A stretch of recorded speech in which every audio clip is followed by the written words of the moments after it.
Okay, let's see if that worked.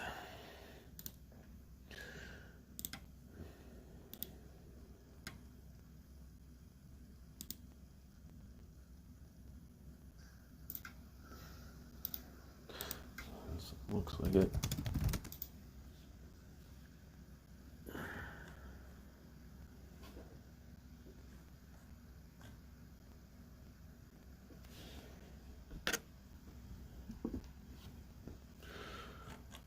Okay, let's see if that worked. If any of you want to go to YouTube and see if my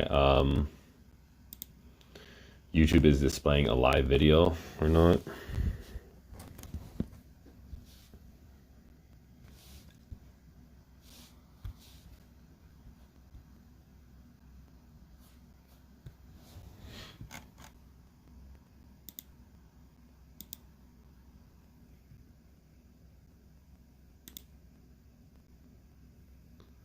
Okay, it looks like it might be.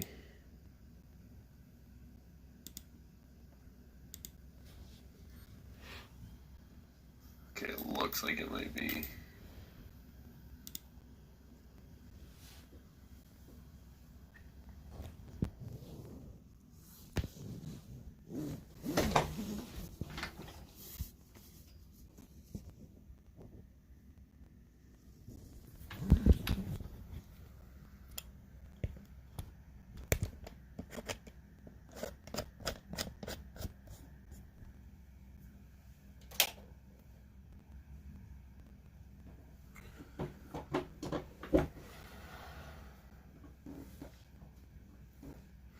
Okay, awesome. I think it's figured out.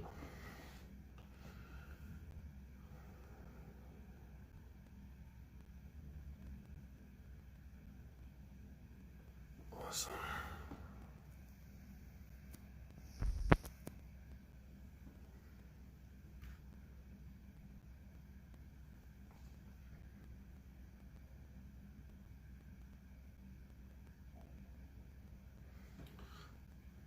All right, hold on. I'm going to restart it on the Facebook so people know that it's up.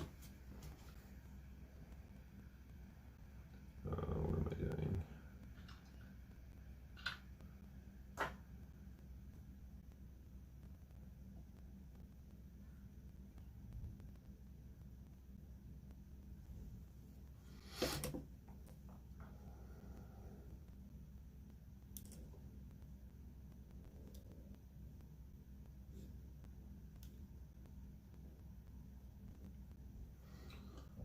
Oh shit, that's in the camera a little bit. Oh shit.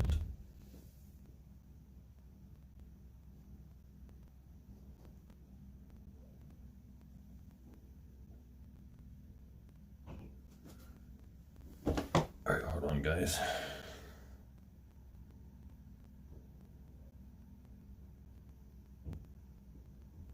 All right, guys, give me 1 sec.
Alright guys, that look like it's running.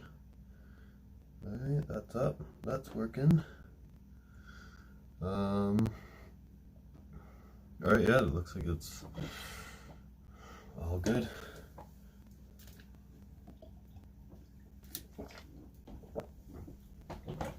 Alright guys, yeah, it won't let me go into landscape mode in the Facebook right now. It only is letting me go in whatever it's called, portrait mode. Another thing, for some reason, Facebook, I hope you guys can hear me all right. Facebook, the lettering is backwards versus YouTube it's spelled properly. So if I use the whiteboard on Facebook, it's not going to show up correctly whatever I write or whatever.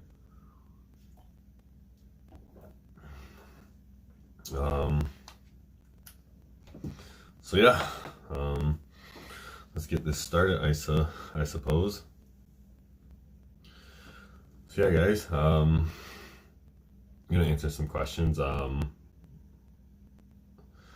Yeah, that winter tan, I know.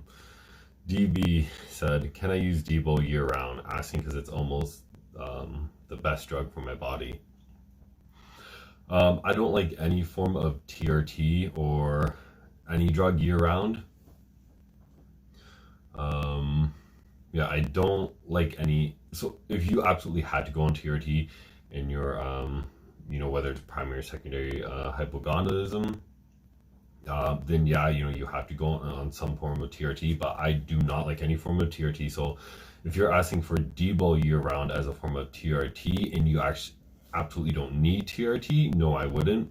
If you're asking, so yeah, if you're asking for a cycle, if you can stay on Dbol year round, absolutely you can, but that's, you know, if you're asking me from a health standpoint, that is not absolutely healthy. You're shutting down dozens of different hormones. Yeah, it's just absolutely not healthy, but you absolutely can use Dbol year round, but it is not healthy.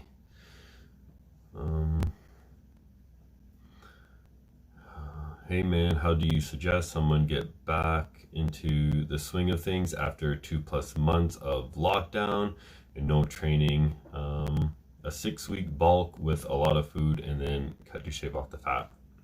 So if you've been off for a long time, sorry, let me position the Facebook camera a bit better. I'm not sure how. Maybe I'll lower it. I still want it in view of, or cutting out the view of the other camera. Okay, so yeah. How do you suggest someone get back into the swing of things after 2+ months off? So because you've been off so long, if you read my short cycle article or watched my video, you know, anabolics are only strongly anabolic for the first few weeks of a steroid cycle. Like they showed the out of a 12-week cycle, 90% of the strength and size gains were within the first 6 weeks, and there's only 10% benefit the next 6. You are only getting an anti-catabolic the longer you stay on. So if you're just getting back into the swing of things, I would absolutely say go hardcore for gaining size, because the steroids are going to be working so great to gain size, and you're going to be in such a great state for gaining size. So I would go an all-out bulk, and because you obviously have some muscle memory too, I would regain everything you had and then gain some more for those 6 weeks. And then, you know, let's say you're a little bit fat because, you know, you've been out of the gym. Most people, they'll shrink and gain some fat. Focus on the first 6 weeks as a bulk. And then after those first 6 weeks, the strong anabolic effect of the androgens are now gone. I would stay on a little bit longer if you are carrying a lot of body fat, and turn it into a cut while on. So you'll still get the increased fat loss effects from the A's, and what was I saying? The increased fat loss effect from the A's and anti-catabolic effect still. It's just the muscle growth effect won't be there. If someone wants to just maintain size, what's the minimum kind of workout required 1 or 10 cents a week per muscle. So to maintain size, as studies show, you can grow with just even 1 set a week. Like the fact that you can grow off, there's studies on 1 set, 2 set, 3 sets. So the fact that you can grow on that minimum volume, you can maintain on insanely little. So I don't know if you're asking what's the best or what's the absolute minimum there, but you can maintain on almost nothing, literally.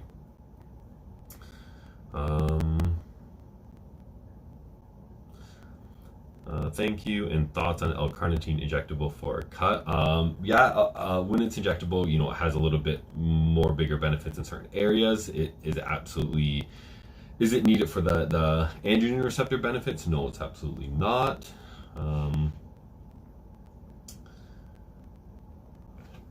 Again, guys, actually, hold on, maybe I'll make the, sorry, I'm just reading this.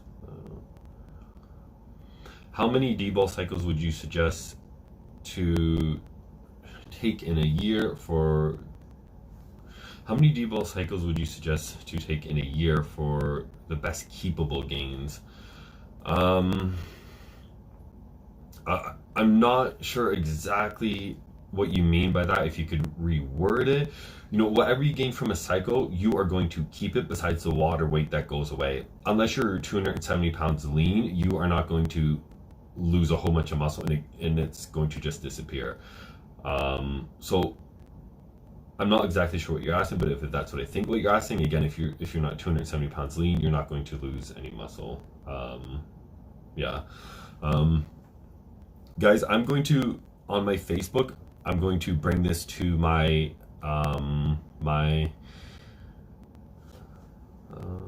sorry guys, I'm going to bring this to my live Facebook page, Tian, the Talking Camel, to everybody in my Facebook group. So I'm going to end this Facebook group and either go on YouTube or go to Tian, the Talking Camel from my Facebook page. YouTube is preferred, just because having all my comments in there help me, and then on Facebook the image is mirrored, so like again, if I start writing on the whiteboard, you're not going to make sense of what I'm saying. So just gonna read this question before I end this one. That's a short rest, can put on less size. Basically any training is proven to put on size. I'll answer that training question a little more in depth in a second. So again guys, everybody in the Facebook group right now, I'm going to end it and check out, go to YouTube, just search Tian Clark and click on my live there, and I'm going to go on my Facebook, my main page as well.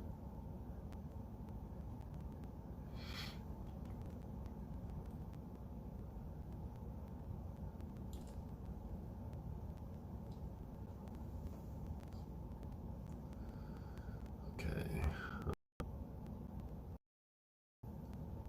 Sorry guys, my Facebook page. Start live video.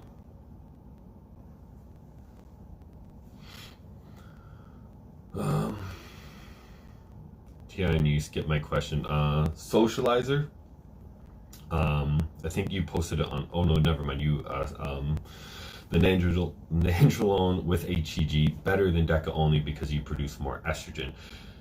Yes and no. So on nandrolone, if somebody is producing too low estrogen, I usually find it's a lack of fat and or low copper diet. So is HCG better? It can be if you absolutely are extremely low aromatizer, but most cases I find that it is not, because HCG jacks up prolactin and estrogen a lot higher than even testosterone, and I find it just way too many sides in normal. Even just using testosterone, sorry, I find people get hair loss from the prolactin, gyno from the prolactin and estrogen. So I usually, HCG, I do not like that to be used.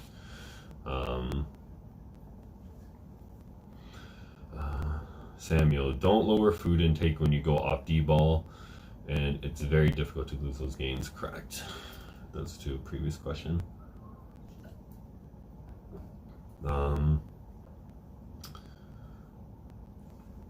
So guys, people on my my Facebook live page, I'm doing this on YouTube as well. Just an FYI, it's better for commenting for me if you're on YouTube. Next question. Do you prefer carb cycling or separation diet for fat loss? For fat loss, if it's just all out fat loss and somebody needs to lose a lot of weight and they are not a bodybuilder, I separation diet. If they're a bodybuilder, I absolutely prefer carb cycling 100%. Next question. I know, but I don't want to bore. Sorry, skip that one. That was just a statement. Do you still recommend Deca Solo for 6 weeks on, 4 weeks off, and repeat? Would you suggest something else for a novice user? Current goal is to lean out. Haven't been to the gym properly for nearly a year. So I have an article on my website where I state how to pick your cycle.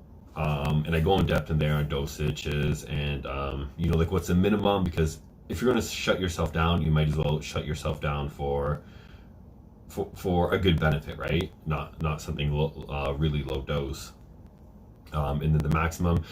And then I state, base your cycle around your side. So if you are looking to avoid hair loss, there's a certain amount of there's certain specific drugs you're going to want to avoid because you don't want to get hair loss. And no matter what you use, you're basically going to end up at the same result at the end of the year.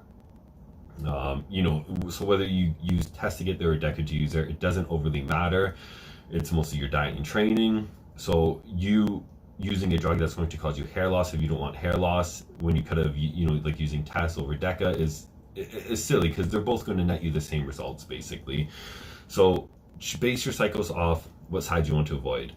So do I still recommend Deca? If somebody is absolutely looking to avoid every single side at all costs, cosmetic wise sides, then absolutely yes, Deca is my go-to. However, if somebody doesn't get appetite issues from items like Dbol, then Dbol is stronger in strength in fat loss than Deca. So Dbol might be my choice. So it's very individual and depends on the person. But Deca and Dbol are my two favorite, basically side-free steroids. What was it saying? And depending on the drug you use, so for Deca, I like 6 weeks on and about 5 weeks off. It's something like Dbol, you can get on a little bit sooner.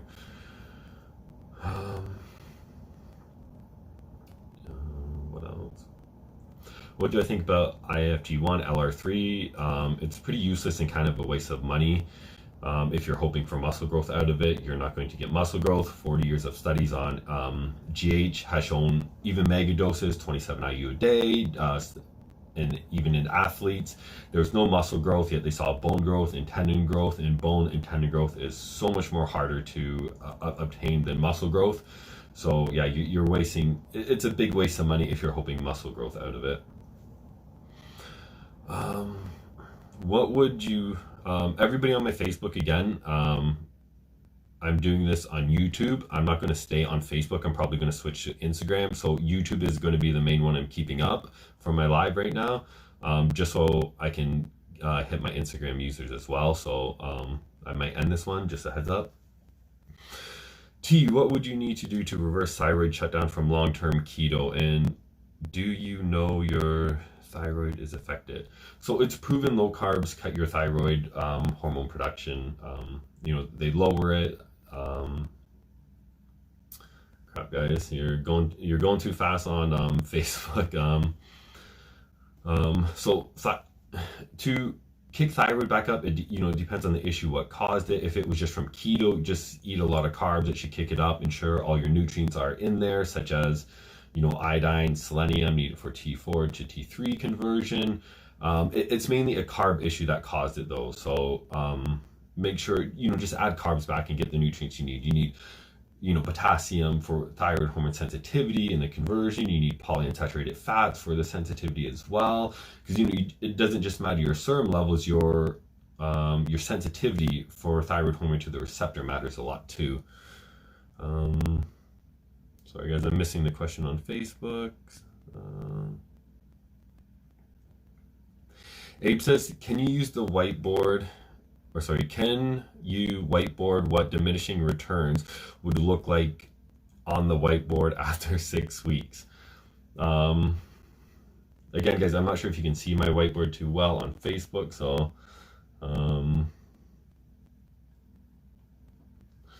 Can you draw on the whiteboard what diminishing returns would look like on after 6 weeks again? Yeah, sure. Again, go to Facebook, YouTube if you cannot see the whiteboard properly.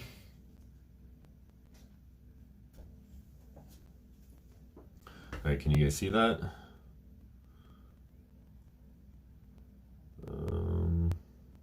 Yeah, I'm not sure if you guys can see that too well or not, but okay. So you said to draw what would 6 weeks look like? What would 6 weeks look like on diminishing? What was that? Can you draw on the whiteboard what diminishing returns would look like on the whiteboard after 6 weeks? Okay, so the gains you're getting, you're getting 90% of your gains in the first 6 weeks, and then how it would look. Okay, so let's see here. Okay, so now it depends on where you start here. So let me, where am I using this? So, sorry guys, I've never used this before actually. Well, I used it once. Okay, 6 weeks on cycle. Can you guys see that? Here, let me transition this over here. Crap, my laptop's kind of in the way, guys. I'm trying. Okay. Yeah, I'm not sure how good this is going to look for you Facebook users because this is backwards, right? That shows it backwards, isn't it? Or can you even see it? I know you can see it on, hold on. So let me see if that shows up. Yeah, I better use the black marker maybe. Or maybe it needs to be closer. What can I do for relatively high TSH? So that depends on what's causing it to be high, right? Questions like these are like people say, list your diet fully so I can see what might be causing it, what might be causing it by what you might be missing in your diet, right? Is it iodine? Is it selenium? Like I said. Sorry guys. Okay, can you guys see the whiteboard? Here. See if you see the black marker better.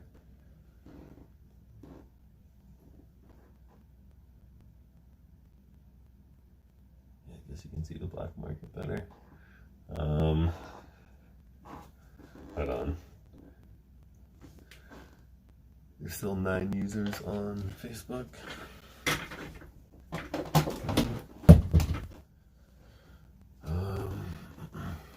Yes, can see the whiteboard and the black marker. So Abe says, can you draw what 6 weeks would look like on cycle if it's diminishing? So it probably depend on where you are in the cycle and what you're using. This is called a bell-shaped curve. We're going to use the bell-shaped curve here on to describe the cycle. So it'll start here at this mark. Hold on, this will be better if I show the graph. So, hold on. 1, 2, 3, 4, 5, 6, 7, 8, 9, 10, 11, 12. So, because we're, what was I saying? The one study where they did 12 weeks and they compared it to 6 weeks. So I'm going to just show the full 12 weeks. So it starts with a bell-shaped curve here. And this is about week 3. Okay, week 1, 2, 3.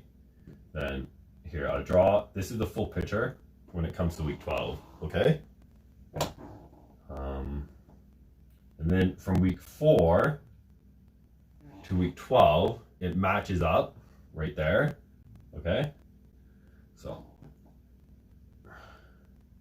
that's also midway too. So hold on here. So from week 5 to 6, gains still are strong, but not that strong. And then week 6 to 7, it's a little bit less. Week 10 to 12, it's really slowed down. And 11 to 12, it's a lot lower there too. So week 2, you kind of have a boost like the first day, right there. And in the initial 24 hours, there is a modest boost. And then between week 5 and week 8, there is a nice jump in gains. Week 9 to week 11 is where it really slowed down. 3 to 4 is where the gains started to kick up. So when you're looking at a 6-week cycle, basically, this is where we start. So that's week 1. This is week 12. 90% of the gains by 6 weeks we're seeing in strength and size. And the latter 6 weeks, because there's only an anti-catabolic effect from the cycle, you only see a 10% gain in strength and size, which was just due to the anti-catabolism of the hormones.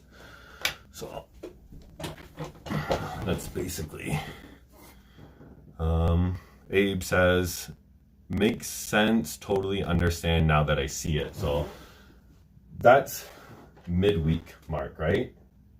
That's mid-cycle, which is 90% of the gains versus 10 from an anti-catabolic effect, basically. So that's basically the best way that you can describe it. Sorry guys, I missed a few questions here with the whiteboard. Best advice for skin gains when suffering from tired skin and puffy eyes, etc. on cycle. So if you're getting skin issues on cycle, like I'm not sure exactly what you mean by tired skin.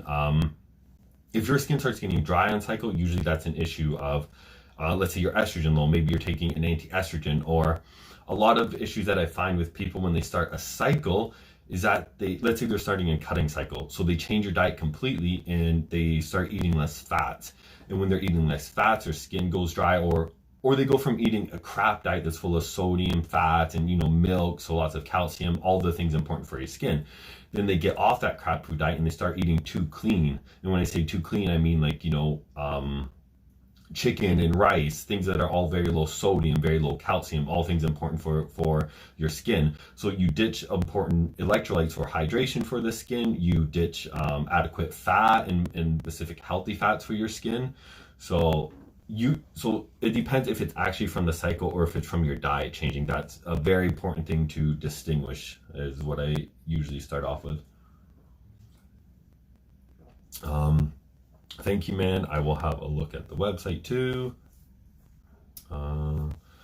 Does Proviron keep water retention down on Deca only, or what else can help? So Deca, sorry, let me fix my own camera there, guys. So like I said, guys, I'm also on YouTube. I might end this stream because I might upload it on Instagram. But the YouTube live stream I'm keeping up, just an FYI. Okay, so does Proviron keep water retention down on Deca? So Deca, even in the 70s, it was used actually as a contest prep drug. It's known for its very little water retention. There's even a study that shows that it caused no increase in water retention. However, one study may say one thing and another study may say next. Deca absolutely can increase your water retention. But the water retention is very, very, very minimal. The water retention is not from estrogen from Deca. Well, I can't say it's not, because any little bit of estrogen does help electrolyte balance, aldosterone. So, you do not want to crush estrogen any further on cycle just to lose water retention. So you use Proviron is absolutely going to act as an anti-estrogen, and if you're on a Deca only cycle, I absolutely do not suggest crushing estrogen any further. So no, I would not advise that. Do you believe training till failure is necessary rather than stopping 1 to 2 reps short for growth? Okay, so I just put an article up on my site about this one because this is a very big topic. So what I like to do is add, I like to take the real world results of, let's say, what pro bodybuilders do, and I like to find the science to give proof to what they're doing, because with anything in life, success leaves clues, right? So there has to be a reason why let's say 99% of bodybuilders train a certain way. And because this is what I always say, most bodybuilders, especially pro bodybuilders, this is their life, this is their passion. They will do anything for the best gains possible. They will, at all costs, they're obsessed about it. It's on their mind 24/7. So what I say with this is, I really always urge people and suggest to look at what majority of the pros do. And what majority of the pros do by a long shot, I'd say well over 90%, all go by the same mantra of stopping 1 to 2 reps shy of failure. And the reason they say this is they feel too drained, and they feel they don't recover, and they feel their growth is more poor. And the science we have to back up on this is kind of twofold. So one, failure versus non-failure shows upwards double the growth in size. But the issue with this is that this is all in newbies, basically untrained athletes. So all the studies on failure training, or not all, but majority of them that show double the growth or more growth, happens to be in newbies. And the very few studies that we have on more advanced athletes actually show that failure most times lead to immensely less muscle growth and less strength.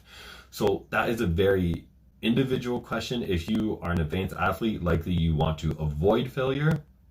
But that doesn't always translate into the real world, because there are definitely handful or more of pros that train to absolute failure and see immense muscle growth, and arguably some of the best pros went to failure. So how I answer this is, it's individual. You have to find out what's better for your body. Example, my body, whenever I train to failure, I see immense growth. I feel like my growth is a lot better than not failure. However, that lasts a very short period. I feel completely overtrained. My appetite goes to hell. My sleep goes to hell. And I start looking flat and stringy, and it's not something that I absolutely can do for long. So it's not feasible for somebody like me.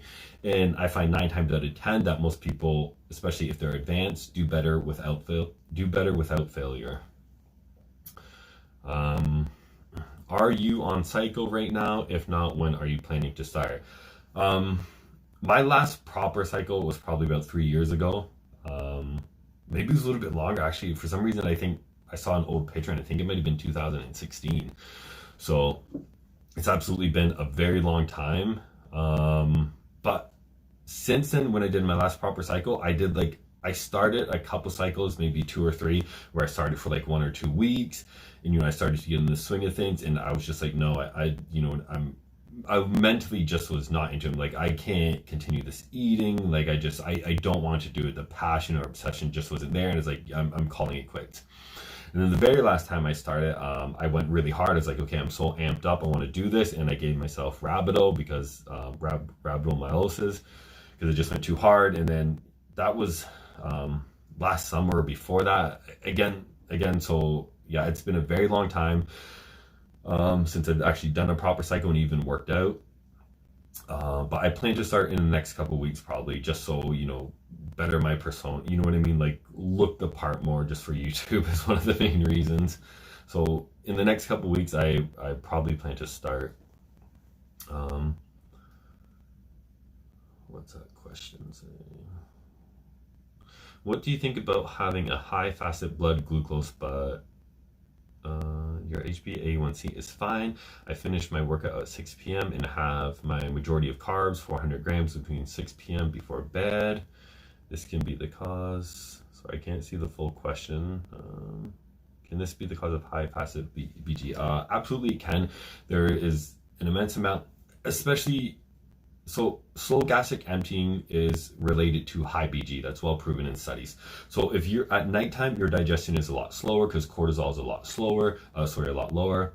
Cortisol is needed for adequate gastric acid, for utilization of protein, carbs, and fat. So if you're jamming your face full of a lot of food before bed, especially 400 grams of carbs, and you're probably having some fats to slow it down, you are likely digesting that slow as hell, and you're waking up with a high fasted PG. That is, I believe that's 99% the reason why. However, your H1BC, definitely, people act like this is like the main thing to look at for diabetes or high BG or whatever. And that's not how it works. You can have high BG and have insulin resistance, but a low A1C level. Your A1C level can be varied due to so many reasons. Example, your bodybuilder, you might give blood. Every time you give blood, that is going to ruin the results of the A1C test, because that test is looking at your blood glucose basically over the last 3 months. So if you're giving blood or stuff like that will come back that you have a normal level there, but you could actually have insulin resistance. So I don't actually like to go by that. I actually prefer to go by checking your BG levels. What next? What's the most effective steroid, peptide / compound for the best muscle gain in your opinion, not taking side effects and health into consideration? That's tricky. I've answered this a few times before, and it's always one that's very thought-provoking. Here's the issue with that, because you say side effects, and I'm thinking, okay, let's say somebody doesn't care about gyno, they don't care about hair loss, and it's like, okay, I'm going to take tests. But the issue with that is when I factor in side effects, I'm not just factoring cosmetic side effects and things like that. I'm also factoring in side effects that will, let's say, destroy appetite. So high estrogen is actually proven to cause slow digestion. So let's say testosterone is better for strength, and then it helped translate into size. But if testosterone is causing you to have slow digestion, you're not going to eat as much, so that's going to ruin your gains. And no matter what, 100% diet is be all end all of where you're going to be and where you're going to end up. So if you cannot eat and something is ruining your appetite, that's a side to me, and that is going to destroy your gains. I don't care if you start taking 1 gram of anabolics a day. You're not going to see any gains if you're not eating enough, and then you're going to see very poor gains if you're eating just minimally above what you can eat. So diet is be all end all. So it's so hard to answer that. So if I was to pretend that you're not going to get digestive sides and things like that, it's very hard. I'm trying to wrap my mind around this to answer this question properly, because I really love orals and things like Dbol. It's one of my favorite drugs, especially for sides, but most people would destroy your appetite. If I was to say the most effective AAs, because you don't need a whole plethora of AAs, a bunch mixed in one, to get the best growth possible. And truly, in the end, like I was saying earlier, if you use Test versus Deca, you are going to get to where you want to be in the end, like basically the same. If one may add an extra pound of muscle in the end, truly, because diet is what matters and is key. But I'm trying to think of how to answer this. Dbol is my favorite size drug. So I would say Dbol and a lot of Dbol. So, your question's asking would I use this and that with it. Like, if I could just choose one, I would blast the hell out of Dbol, and nothing else is truly really needed. That's for steroid wise. Peptide, a good dose of a GHRP with something like mod GFR with it as well, for spikes in growth hormone, just because that extra water retention so water retention is very anabolic. You look at hypothyroid people, when they get water retention in their legs, they see immense muscle growth. Or people that are bedridden, they being overly hydrated is very anabolic. So the benefits from that. So a GHRP mod GFR1, the steroid, something like a mega dose of Dbol, and then insulin. And insulin as Lantus. Insulin is way more anabolic than the other insulins. It's one that's proven to boost appetite, where some others cause appetite loss. Those would be my 3 items, and as much as your body needs of them.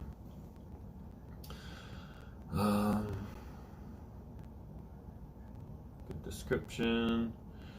What's your current hair loss protocol? So are you asking in general? I'm going to assume you're asking in general. So I rate my hair loss protocols based off the individual person, because like I had a guy recently that had dreadlocks. So my protocol is you're not going to saturate the scalp as good, and it's very hard to microneedle and stuff like that. So it's individual and depends on how lazy you want to be. So if somebody comes to me lazy, I'm like, okay, just put stuff on before your shower, leave it in for 10 to 15 minutes, give it a good massage, and ditch it. If I'm going to answer this as what do I believe to be the best items, microneedling, and kind of the deeper the better, and the deeper the better, about once every 3 to 4 weeks, and then a lesser depth for weekly to 3 times a week. So always microneedling because it hits a whole different mechanism that the other items won't. Then EME oil, absolutely always EME oil, anti-inflammatory, alters your hormones, whether it's PDGE1 and stuff like that. Then peppermint oil to replace minoxidil, because minoxidil breaks down collagen and causes facial aging.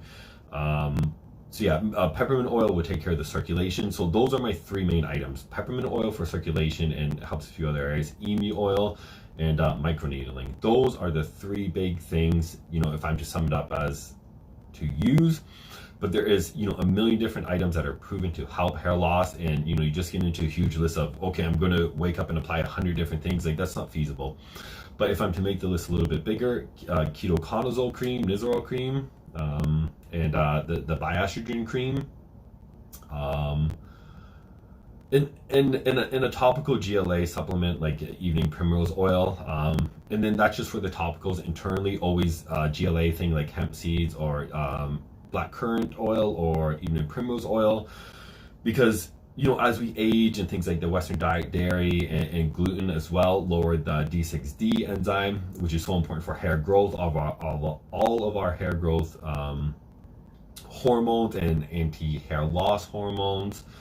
GLA stuff internally, and then lots of fats, lots of specific polyunsaturated fats and monofats, and just fats in general. Well, sorry guys, a lot of big questions here. I'm trying to get them all out, because a fair few in-depth ones. Sorry guys, I've been ignoring the Facebook ones a little bit. I don't know if you know Broderick, I can't say his name, but I remember him saying that feeling lethargic is normal and to be expected when trying to gain muscle, because growth is very energy demanding process. What do you think? Yes and no. I think the general idea of just eating an insane amount of food and whatnot, especially if you use hormones, all of that in general is going to make you feel lethargic, absolutely. But if you're working out like a normal person, you're just like a normal healthy person that is not a hardcore bodybuilder, it's not going to make you lethargic. So it's kind of 2 different things there. Thanks for a detailed answer. Love your way of thinking.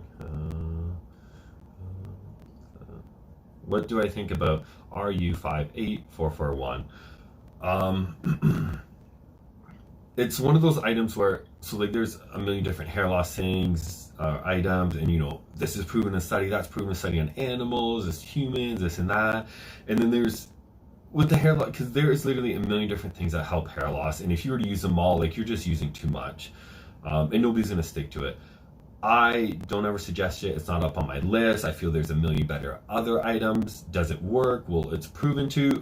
The real world results I don't think are that impressive, so it's not an item I ever really suggest.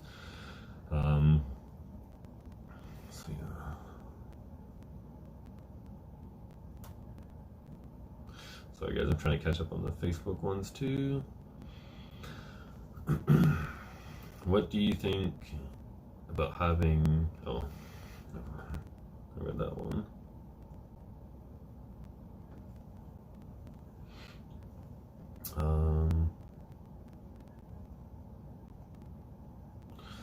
Sorry guys, I'm just reading over these questions.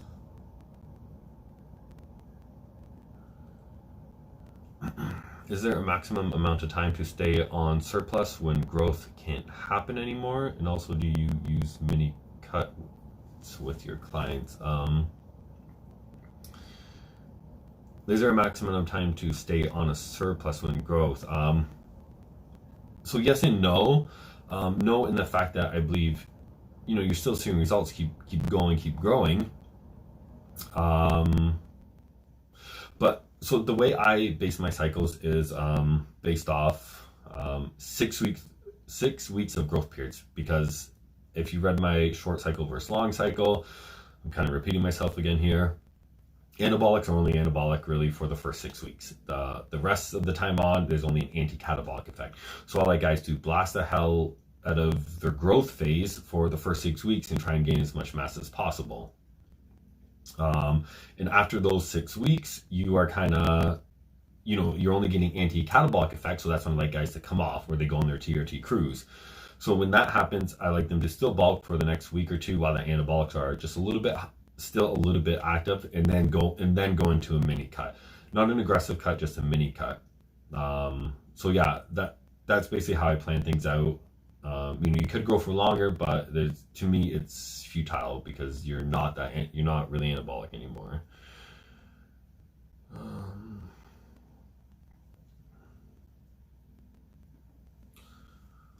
Best compound or cycle to keep a baby face? I did high test and it made me look 5 years older in 2 months. Mom even says I look older in a bad way. Mom doesn't sound like a very loving mother. I'm joking. So androgens in general, people find age their face. So any of the harsh androgens, people usually report that issue. It's kind of multi-factor with the DHT decreasing estrogen, even though test doesn't do that necessarily, but many people find that from the harsh androgens. You look at the 70s pros, you will see most of them, many would say they had great skin, right? Great skin and great hair. And a big reason that is because one, I can't say all of them because some of them did absolutely blast the hell out of stuff, gear. But usually when they did blast, it'd be items like Dbol, which is a lot less androgenic than testosterone. So basically using 70s style cycles with Deca and Dbol and so on, and avoiding the heavy and harsh androgens. That's like you said, because you noticed with tests, you saw your skin started to look worn, and a lot of users report that as well, actually.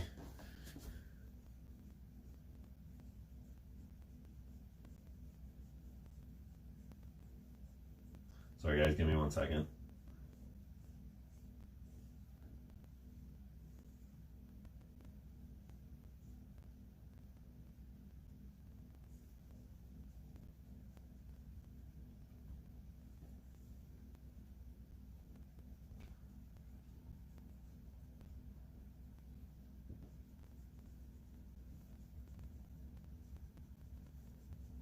Almost done, guys.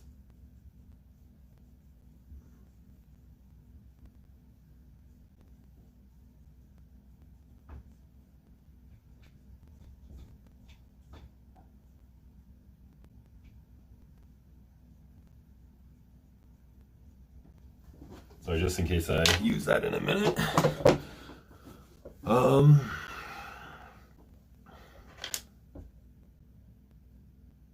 What's a good IGF-1 level on GH? That's totally dose dependent, right? In certain things, many different nutrients like potassium, which I wrote in my potassium article, is tied to you converting your GH into actual IGF-1. So, ensuring you have a very good diet will help your conversion. But what's a good level? That it's totally dependent on your conversion, having a healthy diet, and your GH dose, right? Like, if somebody running 10 IUs obviously should have a lot higher IGF-1 levels than you running 2 IU, right? Just waking up in the middle of the night, might end up crashing back to sleep, but thanks for the stream.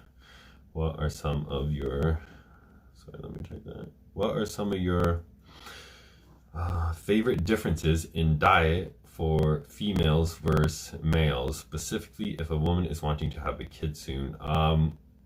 So I'm assuming you're not asking for bodybuilding and more so health as kid. So wanting to have a kid for a female, fats and specifically animal fats, specifically a lot of cholesterol too. Being in a calorie surplus, so lots of cooked food, right? Because as studies show, raw food diet, vegan diets, the females, their hormones crash, they can't have a baby.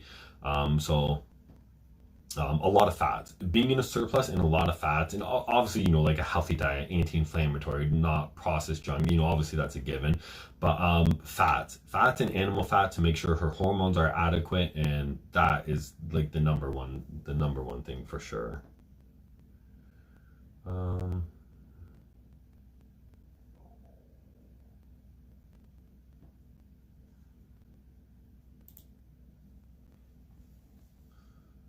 Do you think it's a good strategy to have more calories on training days and less on rest day, or is it a good recipe for less gains? Okay, sorry, I was computing that wrong. Absolutely, I like people to have high calories all throughout on rest days and normal days. Just because you're burning less energy during the day off, you're still growing, right? You're still growing from the workout multiple, not just one day ago, but 2 days ago. And to me, it's kind of like having just that extra cushioning of ensuring your body has all the nutrients it needs for growth. So I like to keep the calories consistent and high. I don't like to lower them on training days. Why do bodybuilders who use drugs, especially trenbolone, keep getting up to pee several times per night? So Nick, that is very all over the place. Because you're asking specifically trenbolone, but usually nobody uses trenbolone only. It's usually a mixture of drugs in there. So you're asking, you know what I mean? You're asking a very question. If somebody did trenbolone only and they noticed they were urinating all night, that would likely be because their estrogen is crashed. They have low estrogen. When your estrogen is low, your aldosterone is low, and you're not going to hold water. So you're just going to drink water and you're going to piss it all out. So again, that's with trenbolone solo. What IGF-1 level would you shoot for with insulin and HGH? I hear 300 to 400 is optimal for hyperplasia and building. 500 plus is when you turn into acromegaly free. So one, if you were to go for the highest IGF-1 level possible, well, then you shoot for the highest IGF-1 possible, right?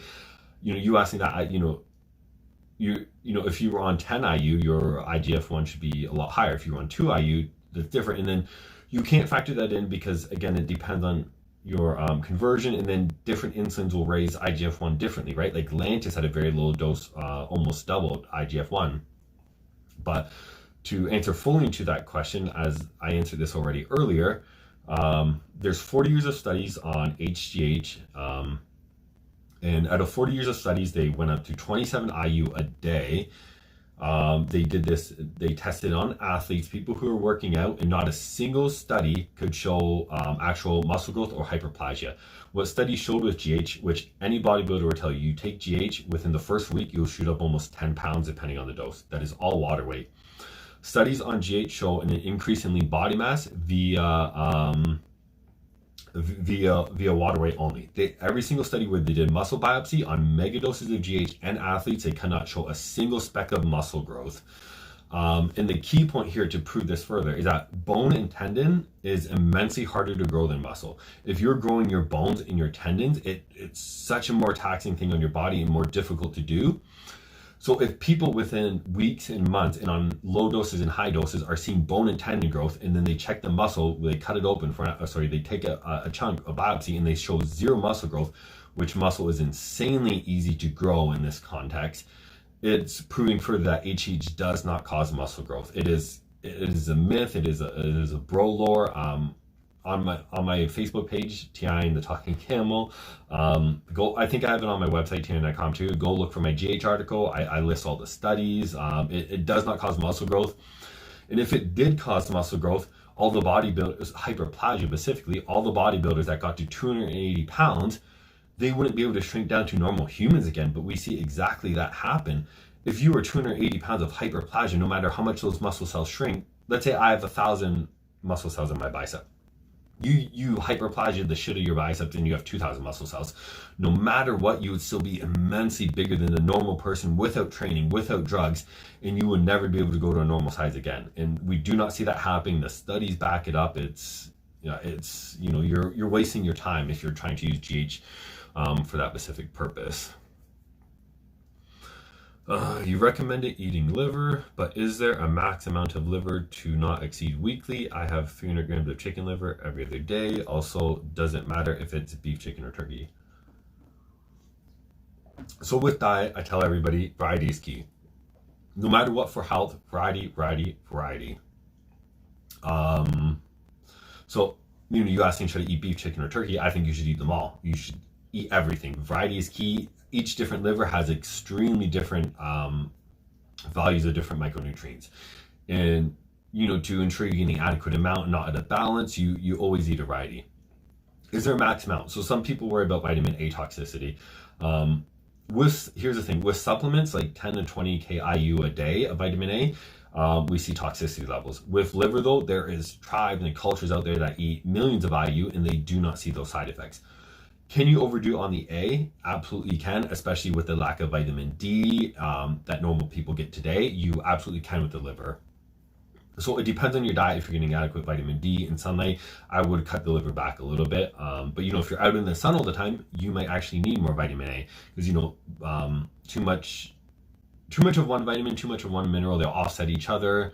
So that's why variety is always key on things.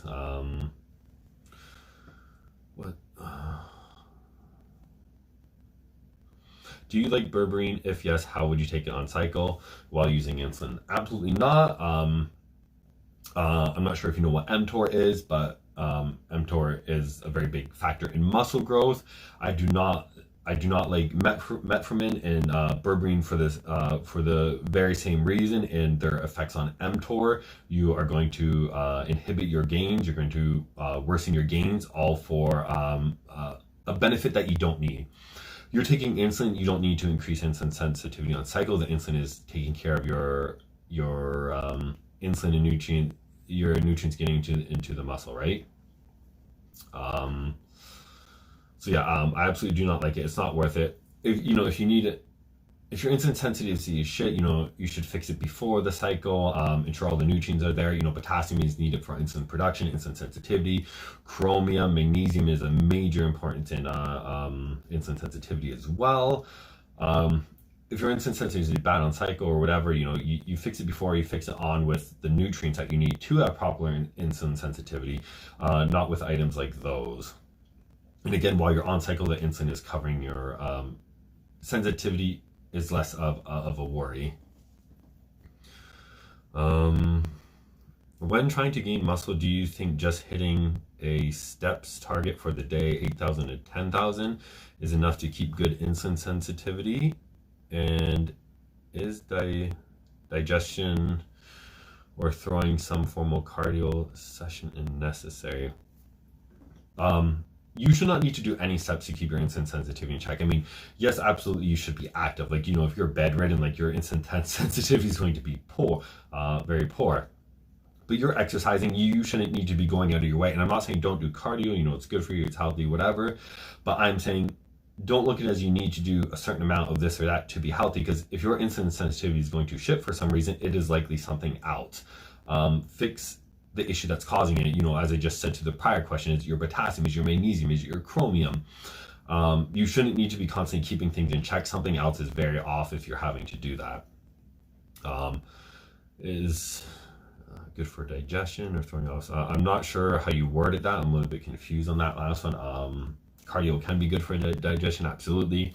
Any kind of core work is good for digestion. A lot of people have poor digestion due to a weak core, the transverse abdominal and your internal obliques. Keeping those strengthened and tight, they are intertwined with how your digestion, your intestinal contraction, keeping digestion up to par.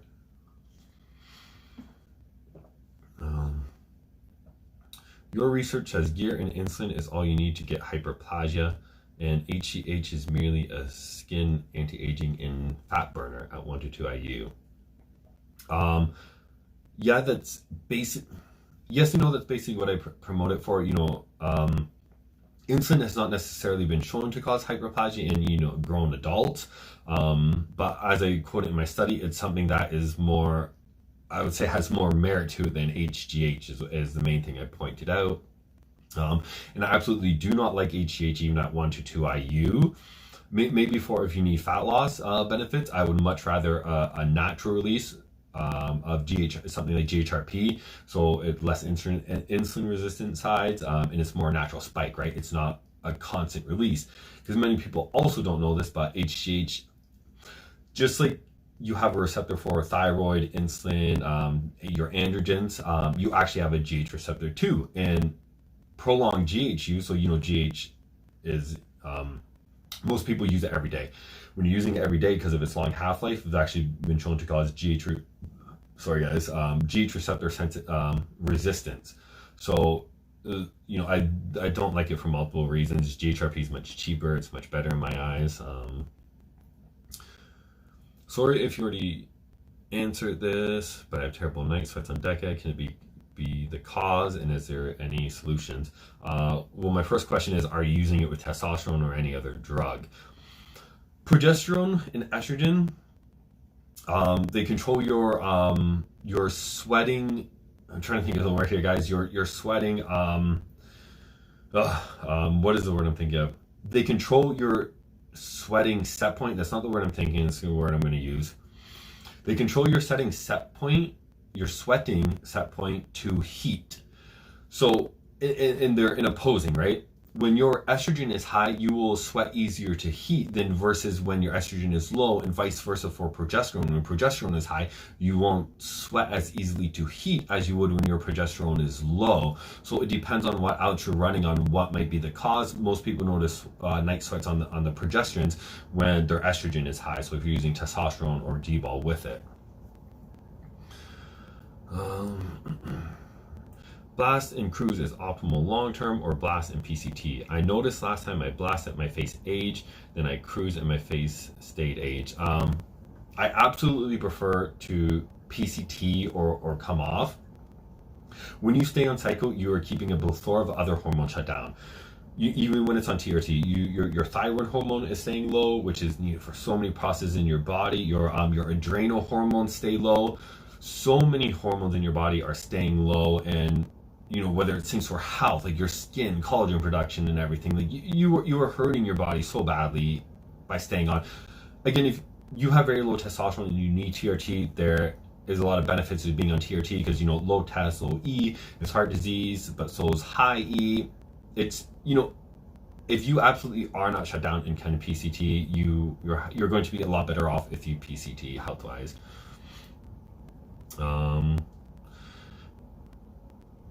Okay, no, I answered that one. Now I'm on PCT and my face is looking back to younger every day. Most of what I've been read saying has to do with DHEA and pregnal being shut down, and TRT. Using HCG on TRT prevents that. Using HCG helps restore some of the hormones, but not all of the hormones. Because using HCG, you're mimicking LH, which your pituitary is still not responding. You have multiple different glands in your body that they each produce specific hormones. Some of them produce some of the same hormones, like your adrenal glands can produce a little bit of testosterone via some other hormones. So HCG will fill some of the hormones you're missing, but not all of them. So I'd much rather people do proper PCT and or come off. Is liver stress and poor appetite a concern if orals like Dbol / Anadrol are only used on training in pre-workout day? So orals and their effect on liver are hugely overstated. As I posted on my oral only cycle video, there's guys and there's doctors from back in the 70s where people used orals by the bottle, 7,000 milligrams of Dbol a day, and immense. And these guys stayed on it for years on end. There's studies on 100 milligrams Dbol, and it didn't show any liver toxicity. So the liver toxic effects are hugely overstated, but your liver will still be stressed, and that is seen how when people take orals, and this is even in my own practice, I noticed that somebody takes even 10 milligrams Dbol, and it could be every other day, and their appetite still goes to shit. So you are still going to get the signs of a stressed liver, even if it doesn't show up on your blood test. Again, guys, I might close my Facebook thing here to open up my Instagram like I did on the Facebook group, or I might go to the Facebook group. So my YouTube, I'm live. I'm keeping the YouTube live up. So if I close Facebook, go to YouTube live. Tian Clark, YouTube. Yes, I'm using 500 Deca with 100 milligrams test, so test would most likely be the cause of night sweats. Absolutely, because as I said, your estrogen is high, and Deca increases the conversion of testosterone into estrogen. So I would lower your dosage of test. Can you use Cialis and clenbuterol together? You can do anything you want, right? You can use anything you want. If you're asking that's unhealthy, that's kind of debatable. If I give you a truthful answer on that, I'd be lying about their use together.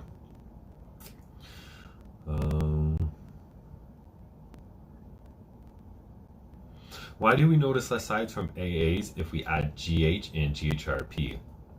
I'm not sure if you're saying that like a study-wise. So obviously, I'm sure there's no real studies on there. I'm assuming you're asking in like a personal effect-wise or result-wise. One, I would say, what sides are you noticing less? Technically, you shouldn't notice any less sides. I mean, GH can impair your thyroid production more. GH can give prolactin sides. I'm not sure what side you would notice less actually.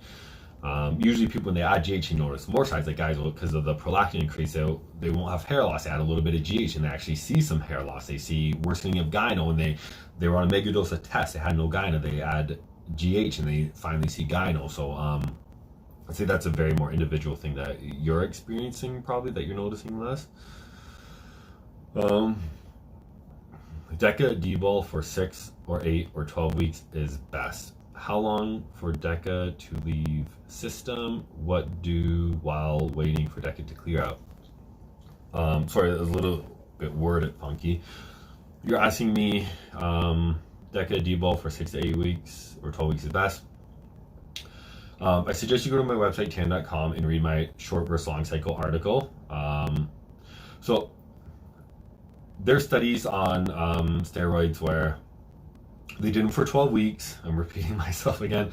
And they saw 90% of the strength and size gains in the first 6 weeks, and going to the 12 weeks only netted 10% benefit. Then there's studies that showing when you initially use anabolic steroids, your androgen receptors jack up. And then so many weeks into it, the androgen receptors downregulate. When they downregulate, you only got an anti-catabolic effect anymore. That anabolic effect from steroids was not seen. So all of your gains in strength and size is the first 6 weeks, and this is why I suggest short cycles. And in my article, I reference Dorian Yates, Kevin Levrone, Sean Ray, a whole bunch of other pros, that they noticed that they did not see any more gains past the 6 weeks. So off season, they did it for 6 weeks and then they stopped. But pre-contest is different because you're trying to preserve muscle mass, so they stayed on longer. So yeah, 6 weeks for cycles, even as those 4 weeks cycles. How long does it take for Deca to leave the system? It depends on what you mean by that. So if you mean for it to go to a low enough level so that your androgen receptors can resensitize, this is where I have people come off for 5 weeks and then they can get back on. And this is assuming you're asking in a question of, when is as soon as I can get back on to see gains again? Why are more and more people afraid of fat and prefer messing with high carb diet, even if they do not train with very high volume or use insulin? Any benefit in eating Any benefit in eating high carbs versus moderate carbs fat? So this is something that I've been talking about a lot lately. People go as low fat as possible because they're scared of gaining fat, and they never really grow because they do that. Most people, they're basing it off a few people who really touted that you don't need a lot of fats to grow. They based it off a study where they showed that performance started to get hindered when your fats dropped too low, and they took that as that's as much fats as you need. That's you surviving and just being surviving versus thriving, right? You getting the bare minimum fat before performance gets hindered doesn't mean that that's the most optimal amount of fats for growth. So this is the thing I hate. I see so many people that are low fats all the time. and they never see progress, they never grow. You look at any pro's diet, their fats are through the roof when they were bulking. Not now, because a pro may only want to gain a couple pounds in the off season, but when they were growing, their fats were through the roof. So you are absolutely inhibiting. I hate this low fat thing. I'm not for high fats and I'm not for low carbs, but I am for high protein, high carbs, and moderate fat. But today it's mega dosing carbs. It's like 1,200 grams of carbs. If your point of carbs is to get glycogen as full as possible, have adequate and a little bit more carbs just to be safe, and anything above that is not going to help muscle growth. Carbs is not a substrate for muscle growth. You max glycogen and your energy needs, but anything more is a waste, and people fill up that extra carbs with less fats when muscle is 70% fat. So muscle actually is a substrate for muscle growth. So people going too low on the fats is severely inhibiting their growth, and I don't believe in it or like that or suggest that myself either.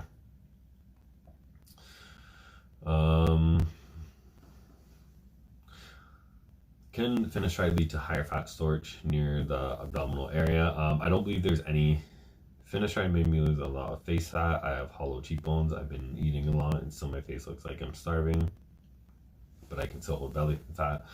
Have you heard of this side effect? No, I've never heard of this side effect, but I'm very against finasteride. If you see, there's new studies out now that show finasteride cause permanent sexual sides after even stopping. Yeah, absolutely, I do not like it.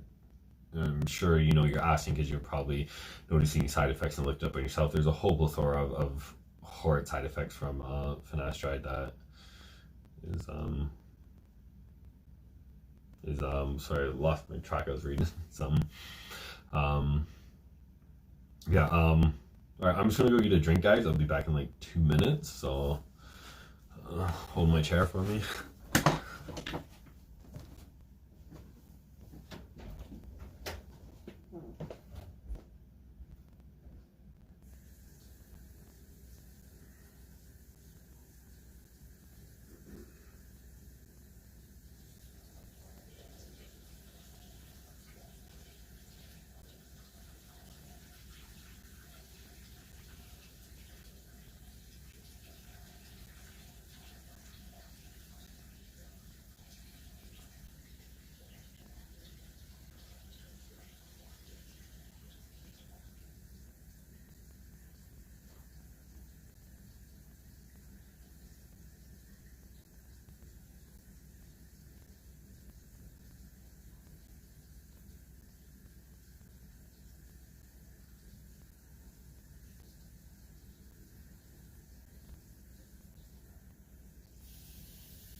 See what was posted.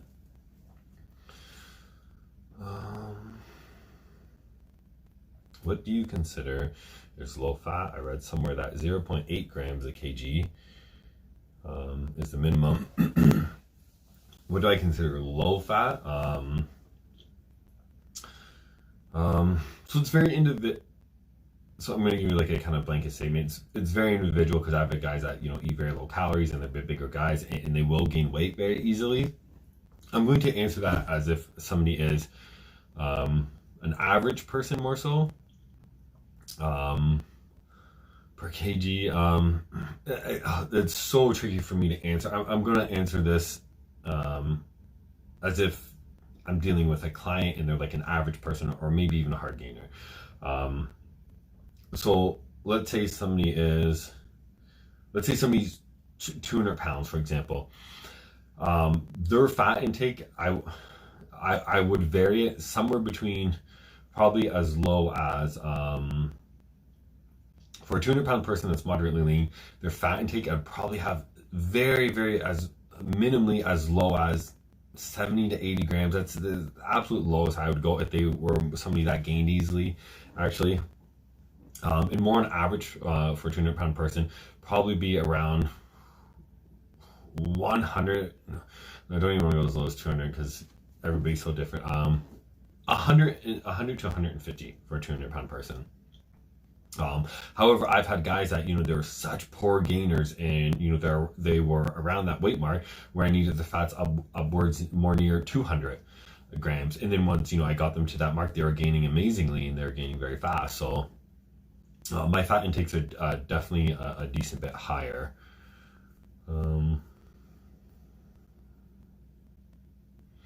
What are other good alternatives to reduce DHT? I have high DHT causing male pattern baldness, and also have high estrogen. TRT aggravates it. Would reducing estrogen cause DHT reduce? So a few things. Using TRT, you know, many men will find, you know, TRT just it's horrible for your hair. Multiple reasons. TRT men, even in studies, a lot of their estrogen and prolactin actually sit at the higher range, and this is in studies. Prolactin and estrogen enhances your sensitivity to androgens. So using tests with high estrogen and high DHT, your hair is going to be more at risk. What else are they saying? And then DHT. So here's the thing: serum DHT is not so much linked to the issue as locally. Go to my website, tan.com, and read my hair loss articles on the front page. I'm going to briefly explain it here, though. So, balding men, their serum levels of DHT did not differ much from control men. What was different was the scalp levels of DHT. The scalp levels of DHT were much higher, and the scalp levels of estrogen were a lot lower than controls. So what's happening here is that it's hypoxia, a lack of oxygen. So a tight scalp will lead to lack of oxygen, which is proven to increase the 5-alpha reductase enzyme and lead to high DHT, and it lowers aromatase enzyme in your scalp, leading to low estrogen. This causes a reduction of scalp fat, and, you know, that's when your hair starts to go. So it's a local issue, and that's why I prefer guys to tackle things topically versus systematically when their DHTs are levels, the serum levels are generally normal. So I'm not sure if you were here when I already answered on the hair loss topic. I suggested all the topicals and whatnot. I suggest, you know, EME oil, GLA supplements that will target your DHT levels locally as well. So topically, fight your DHT and get that back into normal, and then also fix your circulation so you don't have hypoxia in the scalp anymore, so you're not seeing reduced scalp fat, because balding men had half the scalp fat as normal men. So yeah, fix the circulation to your scalp. What else was I saying? And then if your serum DHT actually is high, I like stuff like evening primrose oil or black currant oil. Basically, any of the seeds will help lower your DHT levels. Pumpkin seeds, very good. So a lot of seeds. All my people, I suggest eat seeds anyways, even for bodybuilding. Polyunsaturated fats in a surplus are shown to go almost entirely to muscle growth, whereas other fats shown entirely go to fat loss. They increase your insulin sensitivity, which is related to hair loss. So yeah, I think that should pretty much answer it without going over it again, unless you want me to go more in depth. Afraid of that. Okay, no, I read that one already.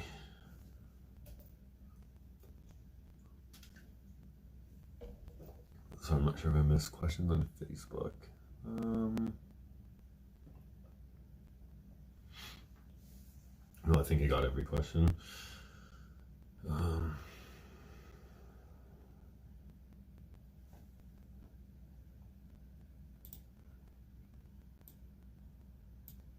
Alright guys, I'm going to end the live stream on Facebook right now.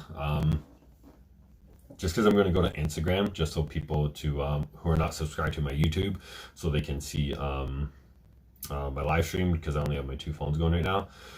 So everybody on Facebook, go to my YouTube, Tian Clark. That's what I'm live streaming on right now as well. Just because I'm going to end this on Facebook.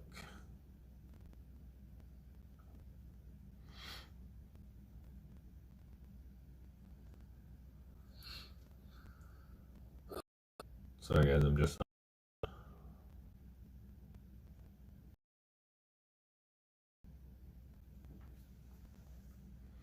oh, shit, I think my net cut out there for a little bit.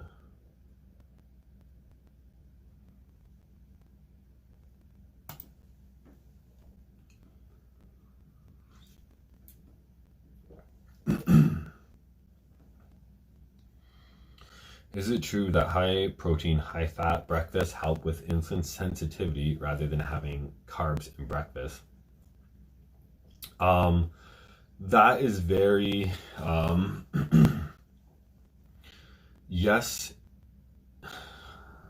That question is a silly way to look at it because there's a lot of different studies that'll alter things in. So let's say somebody's eating a Western diet, a very crappy diet, full of sugar, processed foods, inflammatory foods that will worsen insulin sensitivity. They get them on a more healthy diet, and they see, things improve like insulin sensitivity, and they try and blame it on a factor like what you just stated. Or example, the issue with that is that when you don't eat carbs, your insulin isn't going to spike as high, right? So people go on a keto diet, they'll notice their blood sugar levels stay lower. But in every proven study on high-fat, low-carb diet showed that insulin sensitivity actually got worse. So once you introduce carbs again, your insulin sensitivity is worse off. It's just that you're avoiding carbs for the time being. So no, and studies like that are more so just like they're just like a play with factors, making something seem correct that's not correct.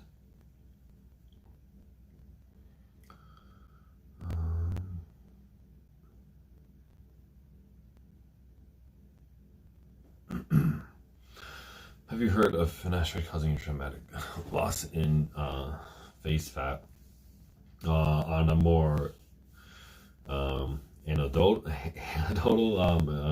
level? No.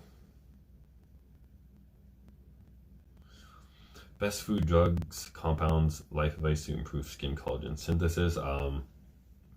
Gonna answer that a little more vaguely, but not. So a perfect health diet, in which many people don't know what a perfect health diet is. So I'm going to try and explain that because, for adequate skin, you want to ensure you're getting all the nutrients you need for it, and then avoiding all the nutrients that are determinal to your skin health. So what I mean by that is, processed sugar is proven to just totally destroy, wreck your skin, your collagen, and whatnot. Inflammatory foods also destroy it. Poor sleep was shown to cause a loss of skin hydration. When your skin is dehydrated, it increases collagen breakdown. So avoid all the things that are negative in life, and that's kind of self-explanatory. Don't eat junk food. Don't eat inflammatory, processed sugar, food, whatever. Get proper sleep. Live a normal life. And it's kind of a vague answer, but I kind of answered it. But ensure all the negative things are out of your life. So sleep and dietary habits.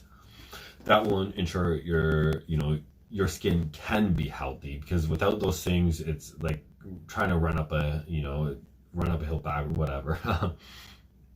So ensure you are not doing anything negative. And then ensure your diet is healthy. And many people, when they hear healthy diet, they may think chicken, broccoli, and rice, which is extremely unhealthy. Rice is inflammatory. You want all very unprocessed food, because white rice is processed, right? There are studies on showing people who overate white rice got diseases like beriberi disease when that was the majority of their diet.